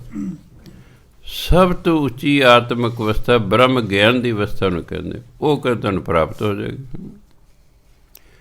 ਇਹ ਨਹੀਂ ਕਿ ਪੜ੍ਹਿਆ ਹੋਇਆ ਜੀ। ਦੇਖੋ ਗੁਰਮੰਤਰ ਮਿਲਦਾ ਵਾਹਿਗੁਰੂ, ਵਾਹਿਗੁਰੂ ਵਾਹਿਗੁਰੂ ਕਰੀ ਜਿਹਨੇ ਅਨਪੜ੍ਹ ਵੀ ਕਰ ਸਕਦਾ, ਪੜ੍ਹਿਆ ਲਿਖਿਆ ਵੀ ਕਰ ਸਕਦਾ। ਪਰਮਾਤਮਾ ਨੇ ਅਤੇ ਗੁਰੂ ਮਹਾਰਾਜ ਬੜੇ ਦੂਰ ਦੀ ਸੋਚੀ ਹੈ। ਜੋ ਕਹਿੰਦੇ ਹਾਂ ਜੀ ਜਿਹੜਾ ਬਾਣੀ ਪੜ੍ਹੇਗਾ ਉਹਨੂੰ ਰੱਬ ਮਿਲੇਗਾ, ਅਤੇ ਅਨਪੜ੍ਹ ਕਹੇਗਾ ਮੈਂ ਤਾਂ ਪੜ੍ਹ ਹੀ ਨਹੀਂ ਸਕਦਾ ਜੀ, ਉਸ ਕੋਲ ਬਹਾਨਾ ਆ ਜਾਏਗਾ। ਉਹ ਕਹਿੰਦੇ ਪੜ੍ਹੇ ਲਿਖੇ ਨਾਲ ਕੋਈ ਲੈਣਾ ਦੇਣਾ ਨਹੀਂ ਹੈ। ਜਿਹੜਾ ਨਾਮ ਜਪਦਾ ਬਸ ਉਹਦਾ ਪਾਰ ਉਤਾਰਾ ਹੋਣਾ, ਉਹਦੀ ਆਤਮਿਕ ਅਵਸਥਾ ਉੱਚੀ ਹੋਣੀ ਹੈ। ਜੋ ਪ੍ਰਾਣੀ ਗੋਬਿੰਦ ਧਿਆਵੈ, ਪੜ੍ਹਿਆ ਅਨਪੜ੍ਹਿਆ ਪਰਮਗਤ ਪਾਵੈ। ਜੋ ਪ੍ਰਾਣੀ ਗੋਬਿੰਦ ਧਿਆਵੈ, ਪੜ੍ਹਿਆ ਅਨਪੜ੍ਹਿਆ ਪਰਮਗਤ ਪਾਵੈ। ਜੋ ਪ੍ਰਾਣੀ ਗੋਬਿੰਦ ਧਿਆਵੈ, ਪੜ੍ਹਿਆ ਅਨਪੜ੍ਹਿਆ ਪਰਮਗਤ ਪਾਵੈ। ਜੋ ਪ੍ਰਾਣੀ ਗੋਬਿੰਦ ਧਿਆਵੈ, ਪੜ੍ਹਿਆ ਅਨਪੜ੍ਹਿਆ ਪਰਮਗਤ ਪਾਵੈ। ਪ੍ਰਭ ਕੈ ਸਿਮਰਨ ਰਿੱਧ ਸਿੱਧ ਨੌ ਨਿਧ, ਪ੍ਰਭ ਕੈ ਸਿਮਰਨ ਗਿਆਨ ਧਿਆਨ ਤਤ ਬੁੱਧ। ਕਹਿ ਜਿਹੜਾ ਪਰਮਾਤਮਾ ਦਾ ਸਿਮਰਨ ਕਰਦਾ ਉਹਨੂੰ ਰਿੱਧੀਆਂ ਸਿੱਧੀਆਂ ਨੌ ਨਿਧੀਆਂ ਪ੍ਰਾਪਤ ਹੁੰਦੀਆਂ। ਭਾਵ ਉਹਨੂੰ ਮਾਇਆ ਬਹੁਤ ਮਿਲਦੀ ਹੈ, ਮਾਇਆ ਦੀ ਕੋਈ ਕਮੀ ਨਹੀਂ ਰਹਿੰਦੀ, ਅਤੇ ਆਤਮਿਕ ਸ਼ਕਤੀ ਜਿਹਨੂੰ ਸਿੱਧੀਆਂ ਕਹਿੰਦੇ ਨੇ ਉਹ ਪ੍ਰਾਪਤ ਹੁੰਦੀਆਂ। ਪ੍ਰਭ ਕੈ ਸਿਮਰਨ ਗਿਆਨ ਧਿਆਨ ਤਤ ਬੁੱਧ। ਪਰਮਾਤਮਾ ਦਾ ਸਿਮਰਨ ਕਰਨਾ ਰੱਬੀ ਗਿਆਨ, ਰੱਬੀ ਧਿਆਨ ਤੇ ਤਤ ਬੁੱਧ ਰੱਬੀ ਮਤ ਪ੍ਰਾਪਤ ਹੋ ਜਾਂਦੀ ਹੈ। ਸਿਮਰਨ ਕਰਨਾ ਹੈ, ਚਾਹੇ ਇਹ 2 ਲਾਈਨਾਂ ਦਾ ਕਰਦੇ ਰਹੋ। ਬਾਣੀ 'ਚ ਸਿਫਤ ਹੈ, ਭਾਵੇਂ ਬਾਣੀ ਕਹਿ ਰਹੀ ਹੈ ਕਿ ਪਰਮਾਤਮਾ ਦਾ ਸਿਮਰਨ ਕਰਨ ਨਾਲ ਰਿੱਧੀਆਂ ਸਿੱਧੀਆਂ 9 ਨਿਧੀਆਂ ਮਿਲਦੀਆਂ ਹਨ। ਪਰਮਾਤਮਾ ਦਾ ਸਿਮਰਨ ਕਰ ਰੱਬੀ ਗਿਆਨ, ਰੱਬੀ ਧਿਆਨ, ਰੱਬੀ ਮਤ ਮਿਲਦੀ ਹੈ। ਪਰ ਬਾਣੀ ਆਪਣੇ ਆਪ 'ਚ ਸ਼ਕਤੀਸ਼ਾਲੀ ਹੈ। ਜਿਹੜਾ ਇਹ 2 ਲਾਈਨਾਂ ਦਾ ਜਾਪ ਕਰ ਦਿੰਦਾ ਹਰ ਵਕਤ, ਉਹਨੂੰ ਮਾਇਆ ਦੀ ਵੀ ਕੋਈ ਕਮੀ ਨਹੀਂ ਰਹੇਗੀ, ਉਹਨੂੰ ਆਤਮਿਕ ਸ਼ਕਤੀਆਂ ਰਿੱਧੀਆਂ ਸਿੱਧੀਆਂ ਵੀ ਮਿਲਣਗੀਆਂ ਅਤੇ ਉਹਨੂੰ ਪਰਮਾਤਮਾ ਦੀ ਪ੍ਰਾਪਤੀ ਵੀ ਸਮਾਂ ਪਾ ਕੇ ਹੋ ਜਾਏਗੀ। ਇਸ ਲਈ ਸਿਮਰਨ ਕਰ ਸਕਦੇ ਹੋ, ਸਿਮਰਨ ਕਰਨ। ਸਵੇਰੇ ਜ਼ਰੂਰ ਸਿਮਰਨ ਕਰਨਾ ਚਾਹੀਦਾ। ਆਪਣਾ ਨਹਾਓ ਧੋ, ਸਪੋਜ਼ ਕਰੋ ਤੁਸੀਂ ਬਹੁਤ ਛੇਤੀ ਜਾਗ ਪਏ ਹੋ, ਘਰ ਦੇ ਜੀਆਂ ਡਿਸਟਰਬ ਨਹੀਂ ਕਰਨਾ ਚਾਹੁੰਦੇ, ਅਗਲੇ ਕਹਿਣਗੇ ਸਾਨੂੰ ਸੌਣ ਨਹੀਂ ਦਿੰਦਾ ਹੈ, ਬਾਲਟੀਆਂ ਖੜਕਾਈ ਜਾਂਦਾ ਹੈ। ਫਿਰ ਆਪਣਾ ਬੈਡ 'ਚ ਚੌਕੜੀ ਮਾਰ ਕੇ ਸਿਮਰਨ ਕਰਦੇ ਰਹੋ। ਜਦੋਂ ਨਹਾਉਣ ਧੋਣ ਦਾ ਵੇਲਾ ਹੋਵੇ ਉਦੋਂ ਆਪਣਾ ਨਹਾ ਧੋ ਕੇ ਨਿਤਨੇਮ ਕਰ ਲਓ। ਸਿਮਰਨ ਜ਼ਰੂਰ ਕਰਨਾ ਚਾਹੀਦਾ। ਕੱਲ੍ਹ ਬੀਬੀ ਜੀ ਇੱਕ ਲੜਕੀ ਨੂੰ ਮਿਲੇ, ਜੇਲ੍ਹ ਵਾਲੀ ਨੂੰ, ਕਹਿੰਦੇ ਗੁੱਡੀ ਤੂੰ ਪਾਠ ਤਾਂ ਬਹੁਤ ਕਰਦੀ ਹੈ ਪਰ ਤੂੰ ਸਿਮਰਨ ਨਹੀਂ ਕਰਦੀ। ਸਵੇਰੇ ਉੱਠ ਕੇ ਸਿਮਰਨ ਕਰਿਆ ਕਰ, ਚਾਹੇ ਅੱਧਾ ਘੰਟਾ ਕਰ। ਸਿਮਰਨ ਕਰਕੇ ਫਿਰ ਜਿਹੜਾ ਆਪਣਾ ਨਿਤਨੇਮ ਕਰਨਾ ਹੈ। ਸੋ ਇਸ ਲਈ ਭਾਈ ਸਿਮਰਨ ਕਰਨ ਨਾਲ ਤਾਂ ਸਭ ਕੁਛ ਹੀ ਮਿਲਦਾ। ਪ੍ਰਭ ਕੈ ਸਿਮਰਨ ਰਿੱਧ ਸਿੱਧ ਨੌ ਨਿਧ, ਪ੍ਰਭ ਕੈ ਸਿਮਰਨ ਰਿੱਧ ਸਿੱਧ ਨੌ ਨਿਧ, ਸਿਮਰਨ ਸਿੱਧ ਨੌ ਨਿਧ, ਸਿਮਰਨ ਸਿੱਧ ਨੌ। ਪ੍ਰਭ ਕੈ ਸਿਮਰਨ ਗਿਆਨ ਧਿਆਨ ਤਤ ਬੁੱਧ, ਪ੍ਰਭ ਕੈ ਸਿਮਰਨ ਗਿਆਨ ਧਿਆਨ ਤਤ ਬੁੱਧ, ਪ੍ਰਭ ਕੈ ਸਿਮਰਨ ਗਿਆਨ ਧਿਆਨ ਤਤ ਬੁੱਧ, ਪ੍ਰਭ ਕੈ ਸਿਮਰਨ ਗਿਆਨ ਧਿਆਨ ਤਤ ਬੁੱਧ। ਸਤਿਕਾਰਯੋਗ ਸਾਧ ਸੰਗਤ ਜੀ, ਸਿੱਖਿਆਵਾਂ ਤਾਂ ਹੋਰ ਵੀ ਬਹੁਤ ਨੇ, ਠੀਕ ਹੈ, ਪਰ ਹੁਣ ਕਿਉਂਕਿ ਸਮਾਂ ਹੋ ਰਿਹਾ ਹੈ ਇਸ ਲਈ ਆਪਾਂ ਇੱਥੇ ਸਮਾਪਤ ਕਰਦੇ ਹਾਂ। ਵਾਹਿਗੁਰੂ ਜੀ ਕਾ ਖਾਲਸਾ, ਵਾਹਿਗੁਰੂ ਜੀ ਕੀ ਫਤਿਹ।